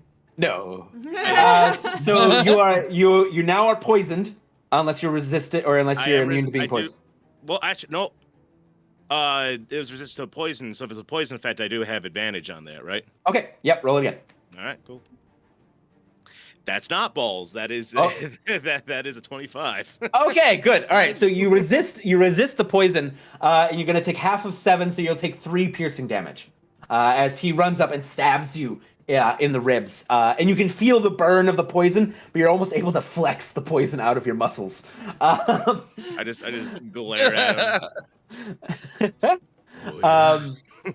And we go back to the top of the order, and the top of the order is going to be this assassin over here. He is going to run up to Samriel, and he's going to take 2 attacks on Samriel. 17, does that hit you?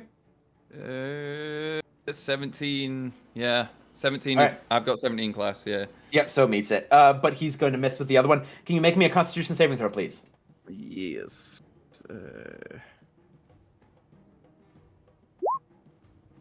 19. You're not going to take any poison damage, and you won't be poisoned. But you will take 6 piercing damage as he runs up and also just stabs you in the gut. And we're going to go then to the top of the order with Groth. I kind of shove the guys on that stabbed me. I turned to Lianuwen and say, You take the metal fuck. I'll save the old timer. All right? I'm taking the what now? the misty one, the one, fuck it, and he's just gonna he's gonna move. He'll take the attack of opportunity from the one guy. I love it. All right. I love it. So it should. I haven't yes. recklessly attacked yet, so it should. Yes, Just so it's just a straight. That's a 19, though. That I hits. need a con save at advantage. 14. 14 unfortunately fails. You are resistant to poison damage, so you'll take half.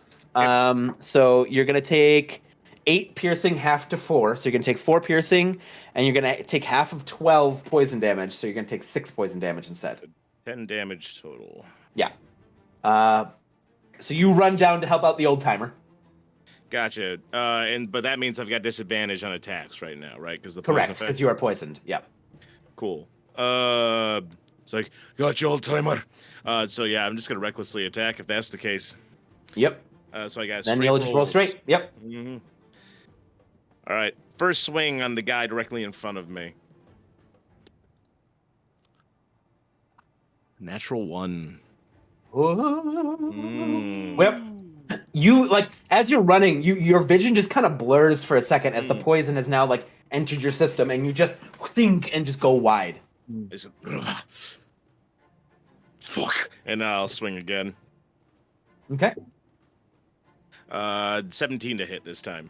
Mm-hmm. All right, cool. That is. Why can't I math today? Jesus. Math is hard. Not again. 9 points of slashing damage. 9 points of slashing damage. All right. On the guy directly in front of you, correct? Yes. Okay.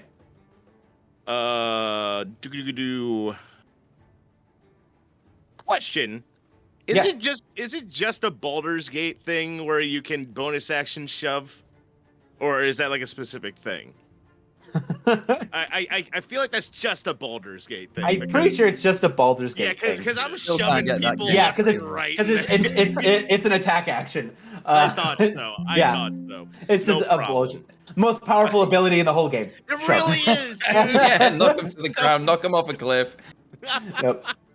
All right. Well, I guess that's my turn, and I just post up next to Alisand. I'm like, Keep it together, old timer. And Samriel, you are up. All right. I'm gonna get now that everyone's gathered around me like I asked them to. I'm gonna cast. Lianuwen. Man, I don't know shit, bro. I shouted it out, but I expect her to do what she's gonna do at this point. So Fair. Waves are gonna wave. Yeah. Right. Waves be waving. I'm gonna cast my spirit guardians. Ooh. Yeah, baby. So Nice. I'm gonna. What does it look like? So these little esoteric symbols kind of shoot out from me. They're like slightly pointy and just all a little bit different. Kind of like the unknowns from Pokemon, but a little more intricate, if that makes sense to people. Yeah. And golden. And they spin around me. And as they do, I'm in deep concentration. I shut my eyes and kind of devoid of. Oh my god, that's fun. Of the of all the chaos around me, and I'm like, my friends, I ask your forgiveness for my prior neglect in healing. In the presence of these guardian spirits, I promise to tend to your well-being. And I beseech you all, in the name of wisdom and respect, let the tomes in this sacred library remain untouched. The knowledge they hold is our sacred heritage. We must guard it as fiercely as we protect one another. Do I hear this? Yeah. Okay, Yeah, I mean, this will come in a second. Then go on. Anything else for you? And you feel as you cast Spirit Guardians, your concentration and switching to Spirit Guardians drops from suggestion. So the guy who was like, "We gotta tell him secrets," is just kind of now rubbing his head as the spell fades from his mind. Okay. As suggestion is concentration, and Spirit Guardians is concentration. You can only concentrate on one. I got it. Anything else for your turn, Samriel? No, I don't think so. All right. It is now the assassin that you charmed. Oh. Yep, no, go on. Are you sure? Go ahead. Yep. Okay. It is the assassin that you charm's turn, and he's gonna dust himself off now that he's regained his faculties, and he's going to run over to Lianuwen. Oh, no. And he's going to try to stab Lianuwen twice. Oh, no. One's going to definitely miss. One's a 19. 19 hits. Can you roll me a Constitution saving throw, please? Maybe. Let's see. It's a 4. Oh no, you are poisoned. Okay. And you're going to take 9 piercing and 6 poison for a total of 15 damage. Oh, good. I would like to use my reaction to Spirit Shield Ooh, what do? to reduce that. It reduces the damage when an ally takes an attack Heck by yeah. 2d6. Ooh. Okay, so the total was 15 damage. How much do you reduce it by? It was a decent roll, so it's reduced it by 10. Ooh, so you only take 5 damage. Oh, What is both this- buddy! Both buddies. Both buddies! What does it look like as you guard? As like he runs up and he stabs into her. What does the guardian look like? So suddenly, kind of out of nowhere, out of the floor almost, a figure of a spectral sailor appears and goes, "I'm this one!" Blocks it, and then is sort of hit by the attack, and then disappears. Okay. Cool. Very good. Well, that is his turn, and Lianuwen, it is now your turn. Okay. Like Casper the Friendly Sailor. Kaspar. Caspar! It's Caspar, the friendly ghost. That's going on the list. You best start believing in ghost stories. You're in You're one. in one. That's great. Okay, so I can't do this. Probably doesn't matter now, but I can't do bonus action at the start of it, right? I have to do the. Yes, you actions. can. Oh, okay. You can do bonus action whenever. Okay, so It's follow-up a bonus. question. I have Slayer's Prey. As a bonus action, you designate one creature you see within 60 feet, and the first time each turn that you hit that target with a weapon attack, it takes an extra 1d6. This benefit lasts until you finish a short rest or long rest. So if I put this on one of the shadow dudes and killed said shadow dude, could I then cast it on a different person, or is it done like that was my one Slayer's Prey? You designate one creature. The first time each turn you hit that target, this benefit lasts until you finish. Oh, so it says, or if you designate another creature. Oh, okay. So you can keep calling people out as bonus actions. You could be like you every turn if you want. Okay. Yeah. Easy peasy. Then I say, literally you, and I'm going to stab twice at who once was my friend, but apparently is just not going to be friendly anymore. And so it's going to get some swords to the face. One's You a just gotta 19. get it a little stabbing. One's a 23 and the other's a 23. I'm Both pissed. will hit. Now you're rolling high. Good. 4 and 7. Did 4 and 7 total? Yeah. No, Okay. 4 and then 7, so it'd be 11. 11? Yeah. 11. I'm like, How many oh. actors does it take to do math? All of them. All of them. It's a team Yeah. effort. He just kind of looks stunned as you just stab him twice for 11 damage. Very good. Anything else for your turn? No, that's it for now. Me Okay. and a certain other friend are gonna have. So yes, Samriel. Yeah, Samriel? No, sorry. Do my spirit guardians not like start kicking ass immediately, or is it on the So next turn? so the spirit guardians take effect when they move into or start their turns there. So on the beginning of each of their turns, Oh, they're yeah, they're right. going to start getting their ass Oh, kicked the longer they okay. stay in there. Yeah. Thanks. So I got you. That's the end of my So- turn. Again, it's not like Baldur's Gate where you can just like walk into people with it and it just Be kicks like, ass "Shazam!" immediately.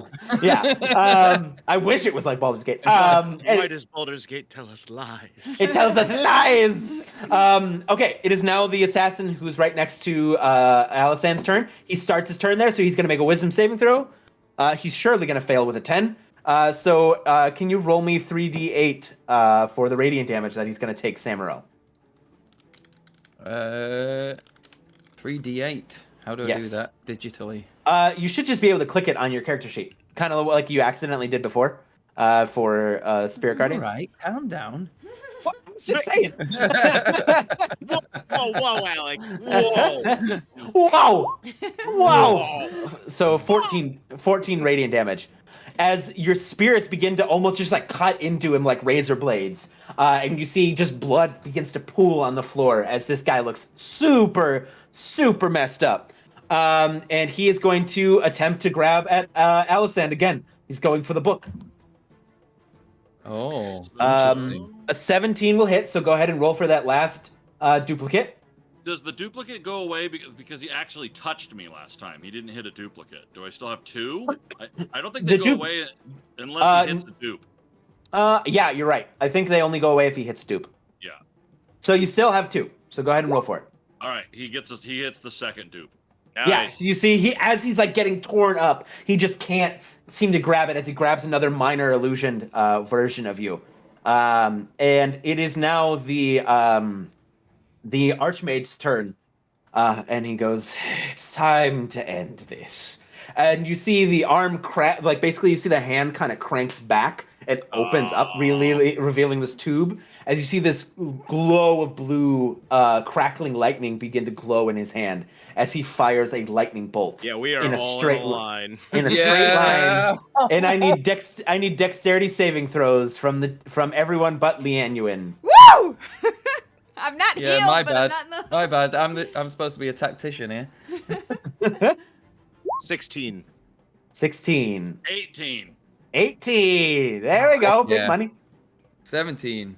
No, 21. 21. Hey. I'm doing backflips and shit. So the 4 of you there will take half damage from this. So that's half of 8d6 lightning damage. And I need to grab all of my dice. I don't have enough d6s. That's okay. I'll roll an extra one twice. D6s or D6i? D6i. I don't know. 5, 10, 15, 20, 26, 31, 32, and then one more. 37. So y'all are going to take half of 37. So that would be 18. 18. Each of you are going to take 18 lightning damage. Okay, As this nice. lightning bolt crackles across the room, and you see the lightning bolt pierces through the chest of his own guy as he kills the dude that was standing next to you. As the lightning bolt cracks through the chest and roars across the room, colliding with each of you, giving you 18 lightning damage. And then I need a concentration saving throw from my 2 casters. Alisand, you made yours, or are you No, gonna roll? but no. So it's a DC 10 because I think half of that damage Yeah. is not. So both of you just need to roll a d20 and roll above a 10. It's a d20 plus your spellcasting modifier, right?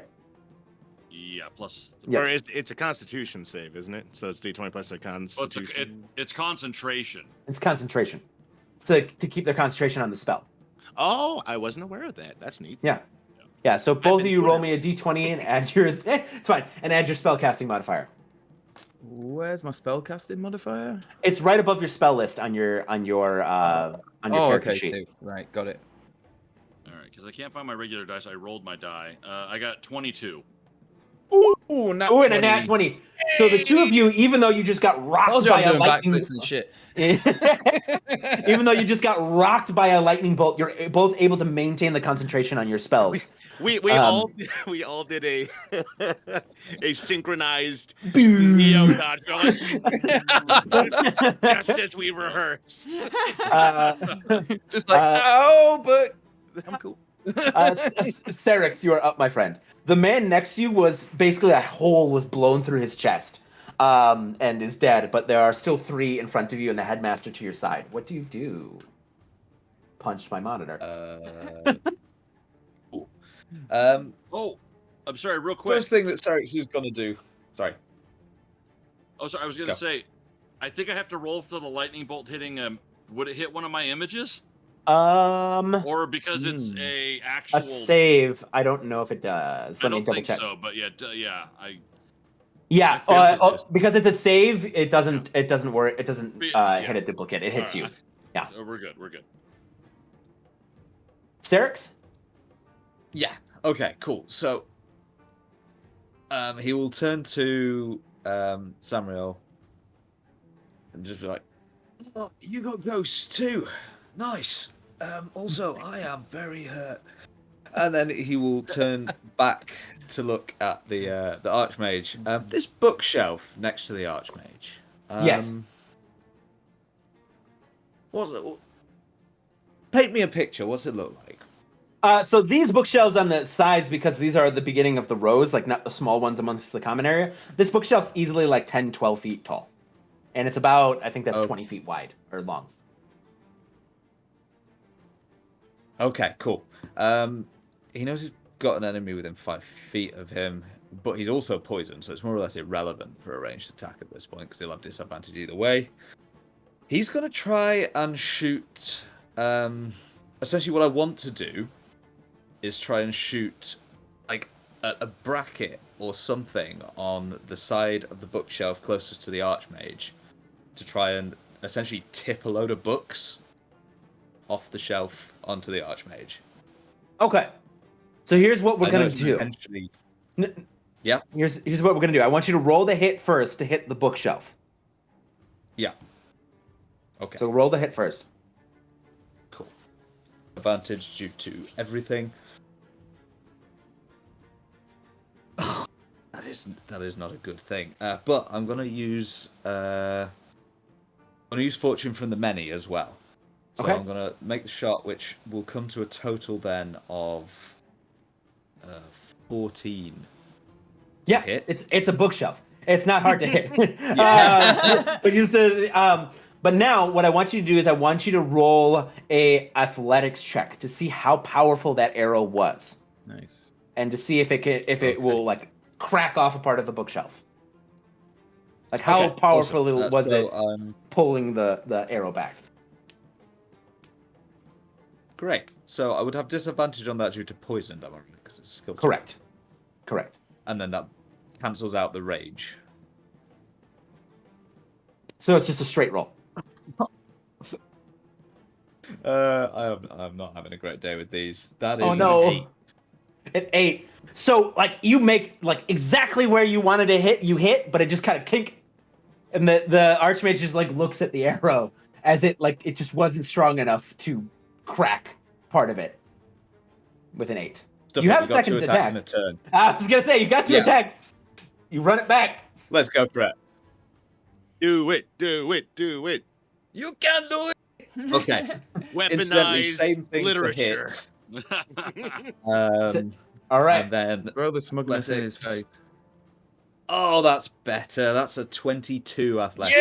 Yeah. You split your first arrow as it like collides with the bookshelf, knocks it off, and books begin to pour onto the Archmage. So he's got books dropping on him. So he is thoroughly distracted by books pouring down onto him right now. See, you can use books as weapons. I growl through the concentration. Anything else for you, Cerix? Help action has to be within 5 feet, doesn't it? Correct, and it's also an action, which you have used I to can attack. do it as a bonus action. Well, a couple never of times mind. a day. All right. So yeah, I'm gonna risk an opportunity attack from the one that's close to me, and I'm gonna move around behind Alisand. Oh. And Oh no. use my bonus action to help. Assuming I'm alive. He quit. So He critical roll. he hit a critical roll on you. So I need another Constitution saving throw, please. Oh no. Oh, it's actually the Constitution save's okay this time. That's a D20. A dirty Yeah. 20? Okay, so no poison damage, but you gotta take a lot of stabbing damage. Oh boy. So you're gonna take a total of 20 piercing damage. Okay. Awesome. In that case, I'm going to start moving around the corner, and I'm going to get stabbed and immediately fall unconscious. Oh no! Oh, wait. Oh, Was that 20 before being halved, or because he's raging? You're raging, so 10. You'll take 10. Scratch that. I will get very badly stabbed. Like, Around the corner. Yes! I've got to use the Fey gift feature of the Hobgoblin. Just let me bring it up. Fey gift of hospitality. So both Alisand and I will get 1d6 plus 3 temp hit points. Awesome. Oh, yeah. Oh. Dude, killing it. And yeah, you will have advantage on basically any attempt that you need to make to not have a book wrested from you, as Cerix lends whatever strength he and his spirits have left. So what was the temp hit points we got? That will be that's only 5, but it's only 5. 5. That's a huge. That's a huge still thing. huge. That's still huge. All right. Anything else for Cerix on your turn? Nope, that is it. That was a lot. All of right. turn, so It is now the assassin in front of Alisand's turn. He's gonna try to snag you again. I Yes? have a weird question. Yes, please. Them trying to grab the book, is it an actual attack? I'm doing it as an attack. Yeah. Okay, because I forgot the duplicates don't go away if they're not being attacked. Yeah, I'm doing it as an attack, almost like a grapple. It's perfect. Yeah. So He's I got one left. okay. So that's an 18. So go ahead and roll. All right, so I got to roll over an 11. He's got to roll over an 11. Come on. 12. Can he do 12? Yeah. So the last duplicate gets dismissed as this assassin lunges forward, trying to grab the book out of your hands. And you are now all out of illusions, but you've thoroughly wasted their time. Yes. You are now up, Alisand. As these guys grab at you, trying to get the book from you, you are now up. I just needed that to happen. So I'm gonna use an action to continue firing the witch bolt. Yes. Okay. And as a bonus action, I'm gonna go Groth, and I'm gonna hand him the book. Oh, Good call. Good call. Very good. He's stronger than me. am I supposed to kill him with us? No, guard it with your life. So how much damage do you deal to the headmaster with the witch bolt? Is it the same as last time? Or is it okay, it's 15. It's 15 lightning, yeah. 15 lightning damage. All right, very good. Yeah. The connection between the two of you continues to fry the headmaster over in the corner while he's being pelted by books. Anything else for Alisand on his turn? No, I dare not move. All right. It is now the other assassin next to Lianuwen's turn. It's going to run up and to stab Lianuwen. First one. That's going to be a big. He rolled an 11 and a 12. So both of those miss you, right? I'm a armor class 11. Oh no. So both of those hit you. Oh. Okay. So I need 2 Constitution saving throws, please. Okay. Do you not have any armor equipped right now? Because it sounds like you're just going off of your base, like just dexterity plus 10. Hold for, on. like, your Let me armor take. class. That's a Let me good take a look. question. Hold on. Let me take a look at your. Some of us enjoy our 10 armor class. She's wearing leather. She's wearing leather armor. Okay. Sorry, Yep. just wanted to check. So Yeah. Constitution saving throw 1 was a 9, and then a 5. Oh no! So you're gonna take poison damage from both stabs. Okay. So you're gonna take a total of 8 piercing damage, Okay. and then you're gonna take 9, and then you're gonna take 13 poison damage. Okay. So I'm As you. doing great. I'm very bloody. It's great. Oh no! As he runs up and stabs you twice in the side, slashing across the view, you can feel your vision beginning to kind of blur a little bit as the poison begins to continue to flow through your body. Oh, great. Can I spirit shield that one again? Yeah, absolutely. Yes. Yes. My reaction's refreshed, so it's like whatever I could do to help. And this time, I see you, Alisand. 1 second. Cerix is going to call out from his position, from almost where he is, but without him turning, an arrow will like fly out and just intercept one of the stabs a little bit. Mm-hmm. So you take 6 points fewer damage. Okay. So you'll take 6 less than the total. Alisand, you had your hand up. Yes. We did not Spirit Guardian that guy who tried to get me. He needs a proper thrashing. Yeah, brother. Thrash that man, brother. Can you go ahead and roll damage for me, my good friend, Samriel? Oh yeah.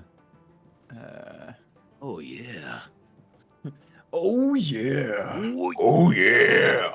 He stepped in the wrong ring. Oh, yeah. So, am I doing dex for this, right? No, you roll the Spirit Guardian's Oh, the spirit damage. Oh, the 3D. Yeah, 3d8. Is it 8? Yeah. I think so. Wait, But let me just look. whatever it says on the spell sheet. Yeah, let me look. 3d8. Yes. Shazam. Shazam. Not great. He takes 11 damage. Okay. Yeah, as he got cut up as well. We go Free damage. free damage, and we're gonna do that again because it's the other assassin on the other side's turn. He rolled the nat 20, so he'll take half. But go ahead and roll the damage anyways.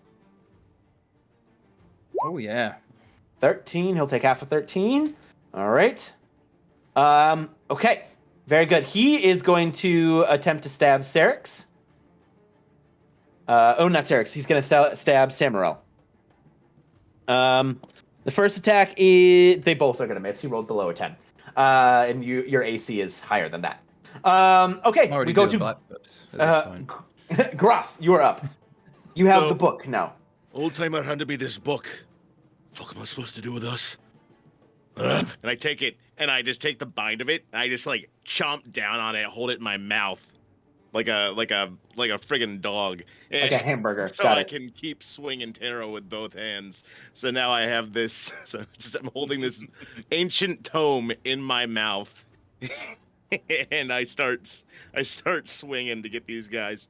Like, roar to kill a guy! I just cock my head at the Archmage. By the gods, do you not know that holds the key to all this? Be careful with it!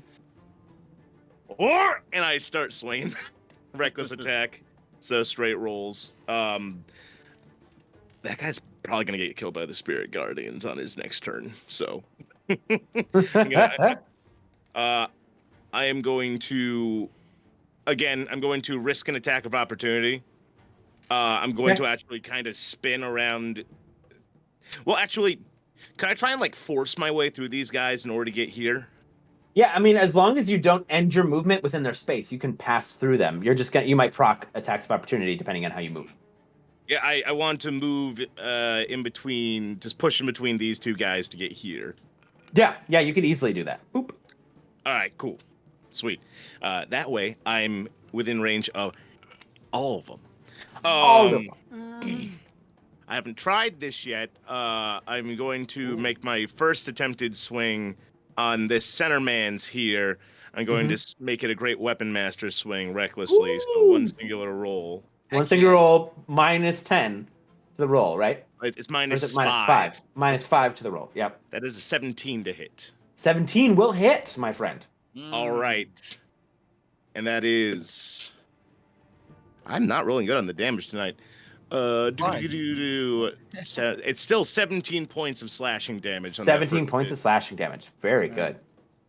His muscles flex, and he just like carves right down the back of this guy. And yeah, screw it. Let's try and take this guy off the playing field. Do it. I'm just gonna do this a normal attack. Does a 12 hit? 12 unfortunately will not hit. Balls. Tara gets I'm being thrown off by the book in my mouth, and Tara actually gets lodged in the floor. She's like, fuck. Got it. I got Tara stuck in the floor. Anything else for you, Groth? I'm going to. He just like, I guess like cracks his neck, and I'm actually going to do a bonus action, second wind. Okay. Get some HP back. Yep. Just a little bit of HP. Just a little bit of HP back. 8 points of healing for me. All right. Anything else for your turn? No, I think that'll be about it. Thank you, though. Thank you for asking. All right, Samriel, you're up. Right. Hang on. I think I messed up my skills here, and I don't have any instantaneous heals. As a cleric. Oh, I think ruh-roh, Reggie. Ruh-roh, Reggie. We got no reels. Yeah. Zoink, Scoob, we're bleeding out. Like scoops. Yeah, I've got one that takes 10 minutes, and that's not going to work. Oh no! Oh no! You didn't prepare the right spells. I can, at the very least, nullify some poison, I think. Hang on. If I can find it. Where is it? This one. Yeah, so I'm going to... Oh, no, I'm not going to move, actually. Otherwise, I'll get slapped in the face. So I'm going to use... I'm going to use Prayer of Healing on Cerix. And... Prayer of Healing will take you 10 minutes to cast. Really? That's casting time is 10 minutes. That's the wrong and in one. combat, that's like lesser 100 restoration. rounds. Lesser restoration. I'm getting them mixed up. Lesser restoration. All right. Yeah, to take the poison off him. Thank you. Yep. Yeah. You cure Cerix of the poison as you feel Cerix's kind of wash of relief come over you as the poison is basically cleansed from your body. Wait. A good juice cleanse. I've got no fancy words for this one. I'm kind of like out of sorts. It's okay. I'm a little ashamed that I've let it come to this, to be honest. Anything else for your turn, my friend? No, just I'm looking down at my feet. Oh. It is the other assassin on the other side of Lianuwen's turn. He's going to take 2 stabby stabs at Lianuwen. Oh no, that's my move. Only one will hit. I need another Constitution saving throw, please. Okay. Come on. Please, please, please, please. 12. Fortunately, that's a fail. Oh, So you're gonna take some more poison damage. Okay. So you're gonna take 7 poison damage and 4 piercing damage. So a total of 11 damage. Okay. So she's gonna limp over in her next turn. All right. Oh no. As Lianuwen, it is now your go. Okay. So to move past these guys, would that give them opportunity to attack? Unless you sacrifice your action to disengage. Oh. You can disengage, which halves your movement, so you could move a total of 15 feet. But it would not provoke attacks of opportunity. It would also take up your action, though, unfortunately, so you wouldn't be able to attack. Okay. Shoot. Pick your poison's the wrong turn of phrase for this present moment, but that's kind of I want to risk it for the biscuit, but that might cost my life. Does disengage half your movement? I believe so. I don't even know what my movement is. I'm not sure if it. I don't see anything when I click on disengage. It doesn't say anything about half movement. I could be wrong. No, it doesn't have your movement, so you have full movement. Okay. That's Baldur's Gate. Why did Baldur's Gate do that? Stop rubbing it in my face. I can't play it right now. What defines What you got, Lianuwen? as an action? Like, would touching something with something else count as an action? Considering the thing I just DM'd you a little while ago. So if you want to do the thing that I think you're doing, that would be an action. To do what I think you want to do, guessing off of what you DM'd me. Yes. That would be an action to do said thing. Because I'm assuming you want to go. Yes. Right? Yes. That would be an action. I'm gonna try and do something. Stop me if it breaks. If it gets the rules. Okay. I'm really cool. The rules are more like guidelines than actual rules. So I'm gonna disengage. I'll Okay. move my happy little dancy ass over to the bookshelf, which is currently still falling books upon our robot friend. Yeah. Mm-hmm. Correct. And then I would like to take a torch out of my backpack. No! Don't do No! it! Yeah! Use the tinder box to light the torch. No, please no. And set the bookcase aflame. Oh, you're gonna kill me. You're literally gonna kill me. Oh, you wanted to protect the books, but not protect me. That's fine. Books are going on fire. Do you want to light the bookshelf on fire on your end or by him? Let's start on my end in the hopes that it'll travel down, because I think this is as far as I can move, right? Yeah. Okay. Go ahead and roll me. Just roll me a straight d20. Okay. Please, burninate the books. Just because this is a fun character moment for Alisand and Samriel. I got a natural 1. Wasn't even worth it. You light this book on fire and you're like, yes, as you see the fire begins to spread, and then it hits like a book that's made of metal, and so the fire just kind of is stuck. So you're gonna have to try it again on your next turn. Oh, I can do that with a nat 1. Okay. With a nat 1. I see you try again, my dear. You and I are going to have work. Yes, Alisand. I will say that if she ever does successfully light it on fire, please make me make a concentration check, because you might. Yeah, true. Yeah, you might have too, a full. Yeah. You two of you might have full-blown panic attacks. Yeah. Okay. With that, we go to the assassin on the farthest right in the circle. He's gonna roll. He's gonna fail his save. Please roll the Spirit Guardian's damage.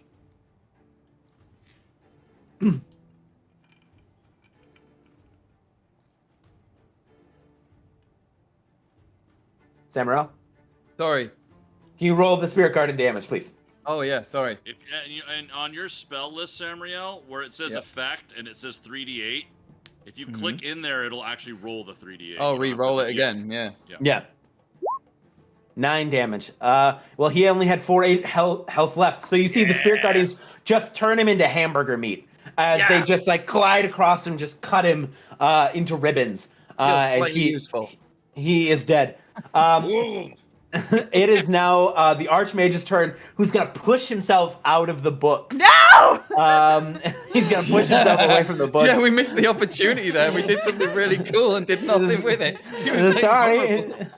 horrible. And he is going to you see basically his chest once again kind of cracks open again, and you see the crystal rotates within to reveal like an emerald that has like kind of an encrusted skull on it. And he's going to release this kind of green light as he's going to cast Circle of Death. Ooh. This is why we don't group up, people.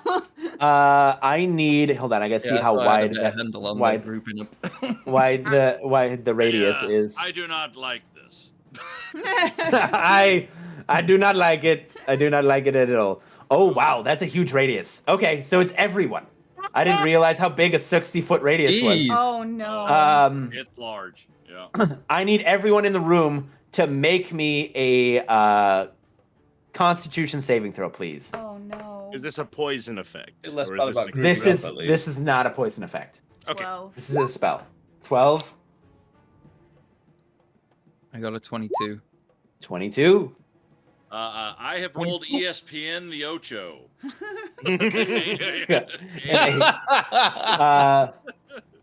Cerix, what did you roll? I love it. 14.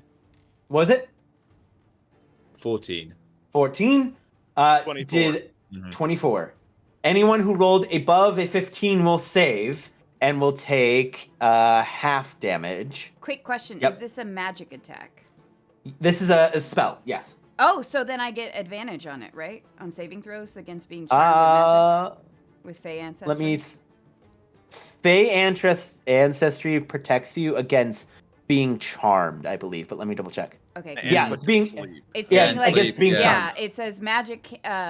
You have advantage on saving throws against being charmed, and magic can't put. Okay, so magic can't put you to sleep. That's what. Correct. Okay. This is strictly a damage spell. Okay. Cool. But as- death is just another form of sleep, Alex. So This if is it knocks true, me you're right. unconscious, does it count? Does that count? I don't know. As let's see. So anybody who rolled above a 15 will take half damage. Anyone who rolled below a 15 will take full damage. Bye, guys. And Wait, how much damage was that? I'm about to roll it. I had to get enough dice. I see. Oh yeah. Bye, guys. That's a lot of 2s and 1s. So All right, that's. okay, that's good. That's not bad. Oh, then there's a lot of 6s also. Bye, guys. Our cleric has a lot of spells queued up. Wait, so you didn't bring any healing spells to the thing where we're probably I going to didn't have a realize they took 10 minutes to cast. fight? Oh, This is my All first that time playing time D&D meditating. and playing a cleric. fair. I'm fair. sorry. It's okay. It's okay. Reading Uh, spells is important. Yeah, I fucked up reading twice already, so you're good. No one told me there's gonna be this much reading in D&D. What the hell? All right. So anyone who rolled below a 15 will take 27 necrotic damage. Oh my god. And anyone who rolled above a 15 will take 13 necrotic damage. You see the witch bolt turn off as my body falls to the ground. As I will join you on the ground. Seems like a Can I get a hip-cool ticket to place this to be. party as well? Yeah. Oh, and ground Cerix is down party! as well. Yes, go ahead. I'm just gonna stand here just in complete shame. While clutching whatever wounds have opened up. So you see this of necrotic energy rock across the room. You see his own minions like shrivel as it hits them, and they are knocked to the ground.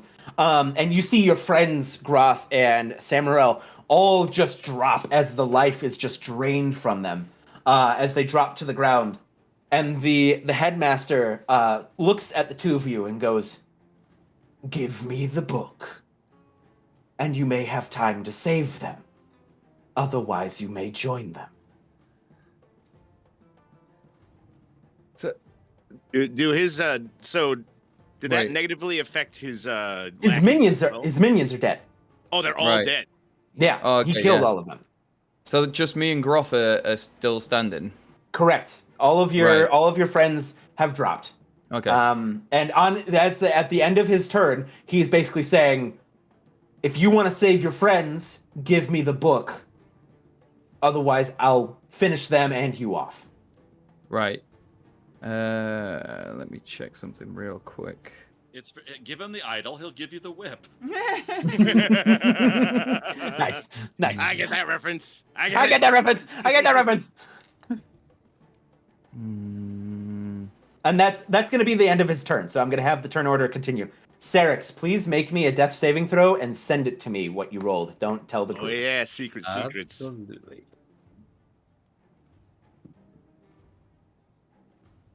I'll be sending that over. And what is Cerix dreaming about? Cerix is actually like having a full-on conversation in his head right now. Some of the spirits that he sort of occasionally summons and communes, and he's chatting with them. One of them's his old mentor, and yeah, he's just like, I don't really know what happens after this. What happens, guys? And they're sort of like, well, sometimes you just hang around floating about, possessing a small area of a ship for a bit, and then somebody will start telling stories, and you can use that as a link back to the world. Oh, it's not so bad. Okay. And roll that death save and DM it to me on Discord. Will do. Okay. Alisand, same thing. Roll me a death save, DM it to me, and tell me what Alisand is dreaming about. He's dreaming of Lianuwen trying to light those books on fire. Yes. Damn. So you're having a nightmare. Twitching. And the like as you feel the life energy leave your body and you drop to the ground, you have this nightmare of Lianuwen like lighting the books on fire, and the fear that fills you jolts you back as you see Alisand coughing as he rolled a nat 20 on his death save, which brings him back to 1 HP as he's like like the panic of Lianuwen burning your library down brings you back to life. And we go to Groth. Groth, you are up. The Archmage has posed this deal to you to hand over the book so that you could save your dying friends or continue to the fight and possibly die yourself. Well, here's the deal. Groth doesn't really consider these people his friends yet, necessarily. He's not really quite... I don't think he's ever had friends before. Oh, that's what I'm saying. He hasn't needed them. He has the lady, and that's all that matters. But he shed blood with them. Lianuwen and him were stabby buddies. Exactly, thank you. The stabbing together mean nothing to you?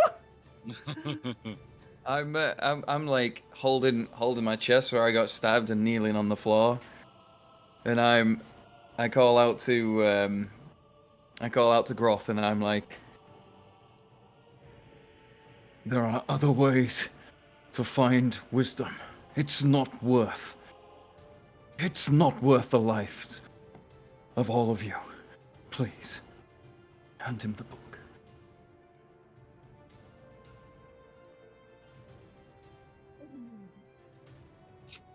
Groth just slowly trudges up to this guy, the book still in his mouth, and just like all 5-foot muscle Groth just walks up to this guy. How tall is this guy, out of curiosity? It's like 6 foot. 6 foot. Just looks up at him, the book clenched like in his mouth, and he's just got this look of just fury in his eyes, just like animalistic rage. Man, I want to do what I want to do so bad. Roll a dice for it. Roll a dice for it. You know, if you feel conflicted, roll for it or flip for it. Oh no. Sure. Oh no. Yeah.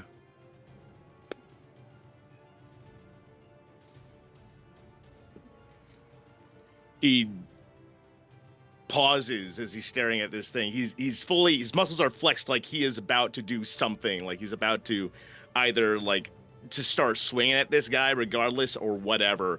But then like he looks down at his axe and he's like,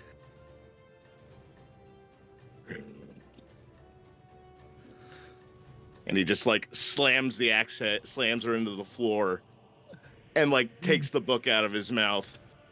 Bite marks like in it, like he's like, What's your name? What, are you not listening before? Not really. I am Archmage Lianuwen. I'll remember it. Because the next time I see you, you're on the list. and he holds the book out. The Archmage takes the book from your hand and goes, "Wise decision." And you see this kind of set of arcane runes appear underneath him, and he vanishes. I wanted to yank him. I wanted to yank him into the Spirit Guardian so bad. And we are drag him into that ring so bad. Officially out of combat.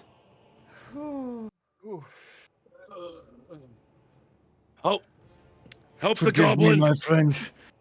I failed you. Wine later, save people.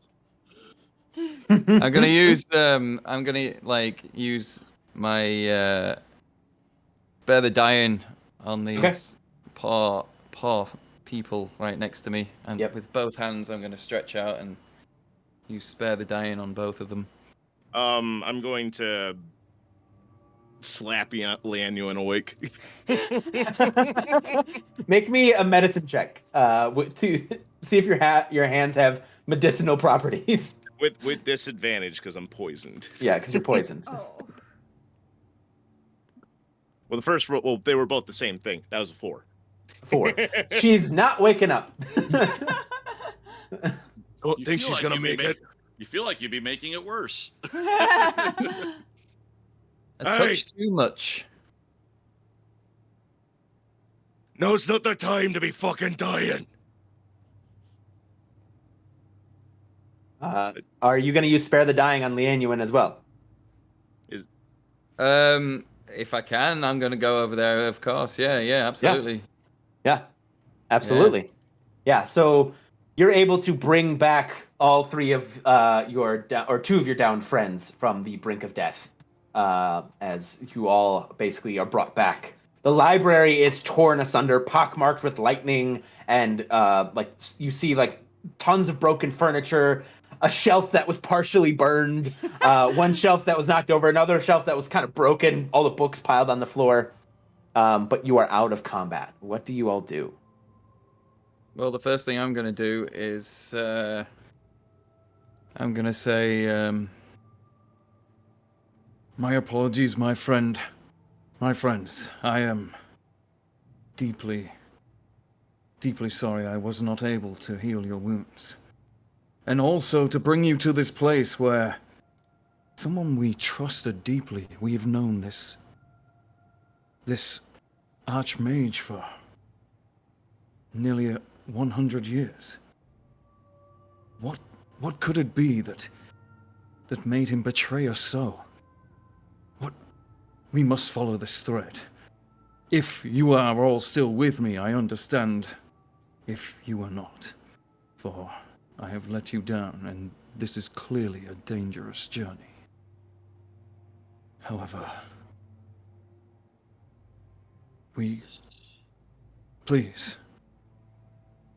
go ahead. This is the double-edged blade of knowledge. So true. Knowledge hurts like a bitch. We must leave. We cannot stay here. Yes. Groth. Sorry. Allow me to attend to my garden and bring what I can from it before we leave this place, for this place is no longer safe. However, I wish to retrieve what I can from that place. Where would he have gone?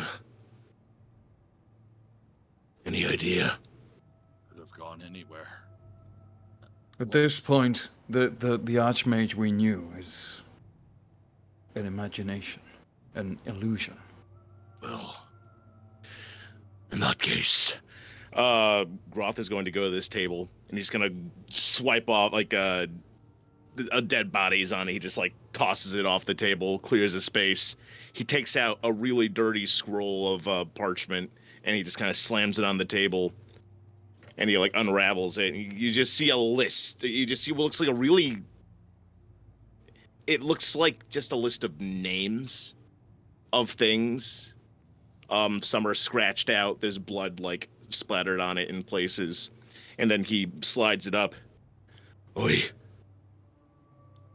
And I hand a piece of charcoal to Samriel.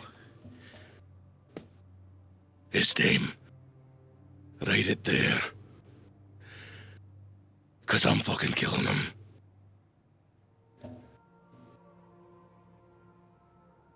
I take the charcoal from his hand and I look at him. No, I got my motivation. As you wish. And I write it down very slowly and I look up while I'm writing it, kind of second guessing myself a little, but I put it down because we're now comrades. We've bled together and I understand his motivations. He thinks he got away. But we'll find him. Oh, we'll find him. That's my specialty. And he can't, and he didn't take what's in here. We know what was in the book. We have the thread to follow. Let's follow it further. I'll follow whatever gets me out of here. I'm done. Y'all wanted your books? The books were nice. The books hurt like a bitch. I'm ready to leave. Book buddy, you with me? Book buddy, boat buddy? Fuck the book buddies. Boat buddy. Cerix is still lying on the floor, just kind of muttering to himself. He sort of snaps out what? Yeah, let's get out of here. Let's get on a boat. Let's bugger off. I don't like this place. Well, that- this just got exciting. I roll up the parchment and I shove it back in my bag. So are you all grabbing your things then, and you're getting the hell out of here? Oh, yeah. Oh, yeah. Okay. Okay. Where are you all going? Let's go to. I have just spoken of my garden, which is a kind of dimensional place within the garden of the Scriptum Arcanium. Yeah. It's so long as I want you to be there and you cross the threshold of their garden, and we're all touching, we can move in it together, and that's where I keep all like my herbs, my little creatures and things. It's like a little haven, but a few people know about it. Alisand has been there a couple of times, but like I try to keep it very personal. But at this point, I have no other option. We need to heal. We need to talk. We need to work out what's going on. So,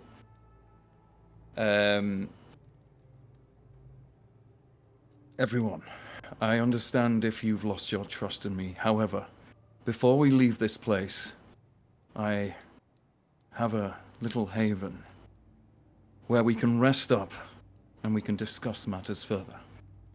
Only I and Alisand know of this place. There has been whispers, but nothing more.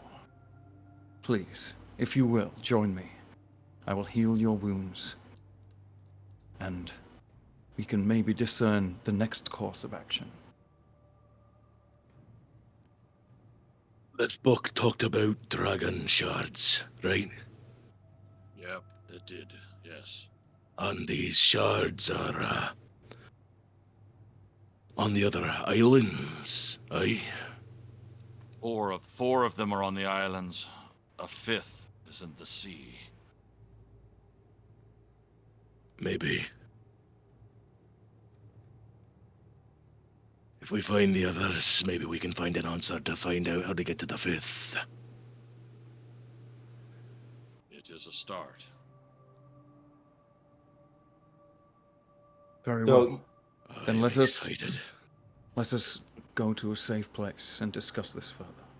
Lianuwen and Cerix, are you going with? I'm gonna look at Cerix and see what Cerix discerns here. Cerix is still kind of making whale noises on the ground. I'll follow his lead. Ooh, indeed. Oh, I need healing. I can't go anywhere like this. Well, we get you healed up, you stop your whinging, then maybe we can, all go kill this fucker together. Groth, pick up our friend here and bring him with I only us. got lightly murdered. Oh, what doesn't kill you makes you stronger. wish that were I true. walk over and I just yeet Cerix on my shoulder. Are you gonna eat you Lianuwen too, or? Sure, why not? I'll grab both of them. I'll put up Terra. Just be like, Got some company, lady. and I'll just be like, "Floop, bonk." All right. This is gonna be a fun time. So the group of you head into this dimensional space of Samriel, and the camera kind of begins to pull back away from you as the group of you head into this dimensional space to rest and recuperate. And it pans into deeper into the Arcanium, and we get to the headmaster's office. And you see him grabbing a sending stone, and he goes, "By order of the headmaster of the Arcanium, Samriel and Alisand are excommunicated for an attempt on my life, No along with their compatriots, Groth, Lianuwen, and Cerix." And as he puts it down, we see across the city bounty boards where basically wanted posters are put. You see these new wanted posters appear as 5 new wanted posters No. all appear, Yes! showing each No! one of your faces. Yes. By order of the Scriptum Arcanium, wanted dead or alive for an attack on the headmaster's life. And a picture of each of your faces appears. Do we each have a bounty? You each have a bounty. amount? You each have a bounty of about 10,000 gold pieces. Oh yeah, I wanna one piece this and make And- mine higher.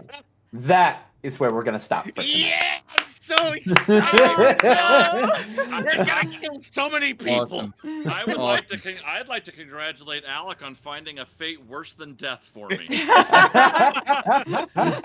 Excommunication.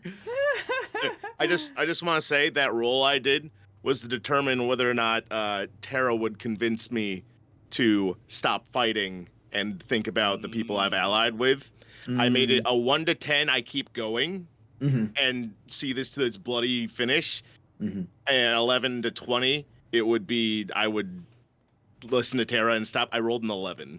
Oh! Wow. You would have died. I really wanted to kill him. I know. Thank you for not. But this gives Groth all the motive. He doesn't want to let this guy get away. He doesn't let people he has on his list get away. I love this. All right. Thank you all so much for joining us for episode 2 of The Shattered Shard. I hope you had as much fun as we did. Rachel, if you want to take over saying goodbyes.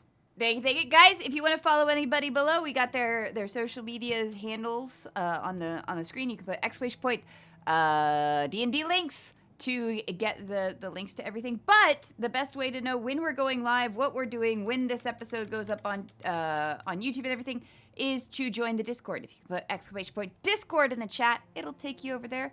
Otherwise, we will see you guys next week. Thank you all for tuning in, and we will see you next time. Bye! Bye! Bye.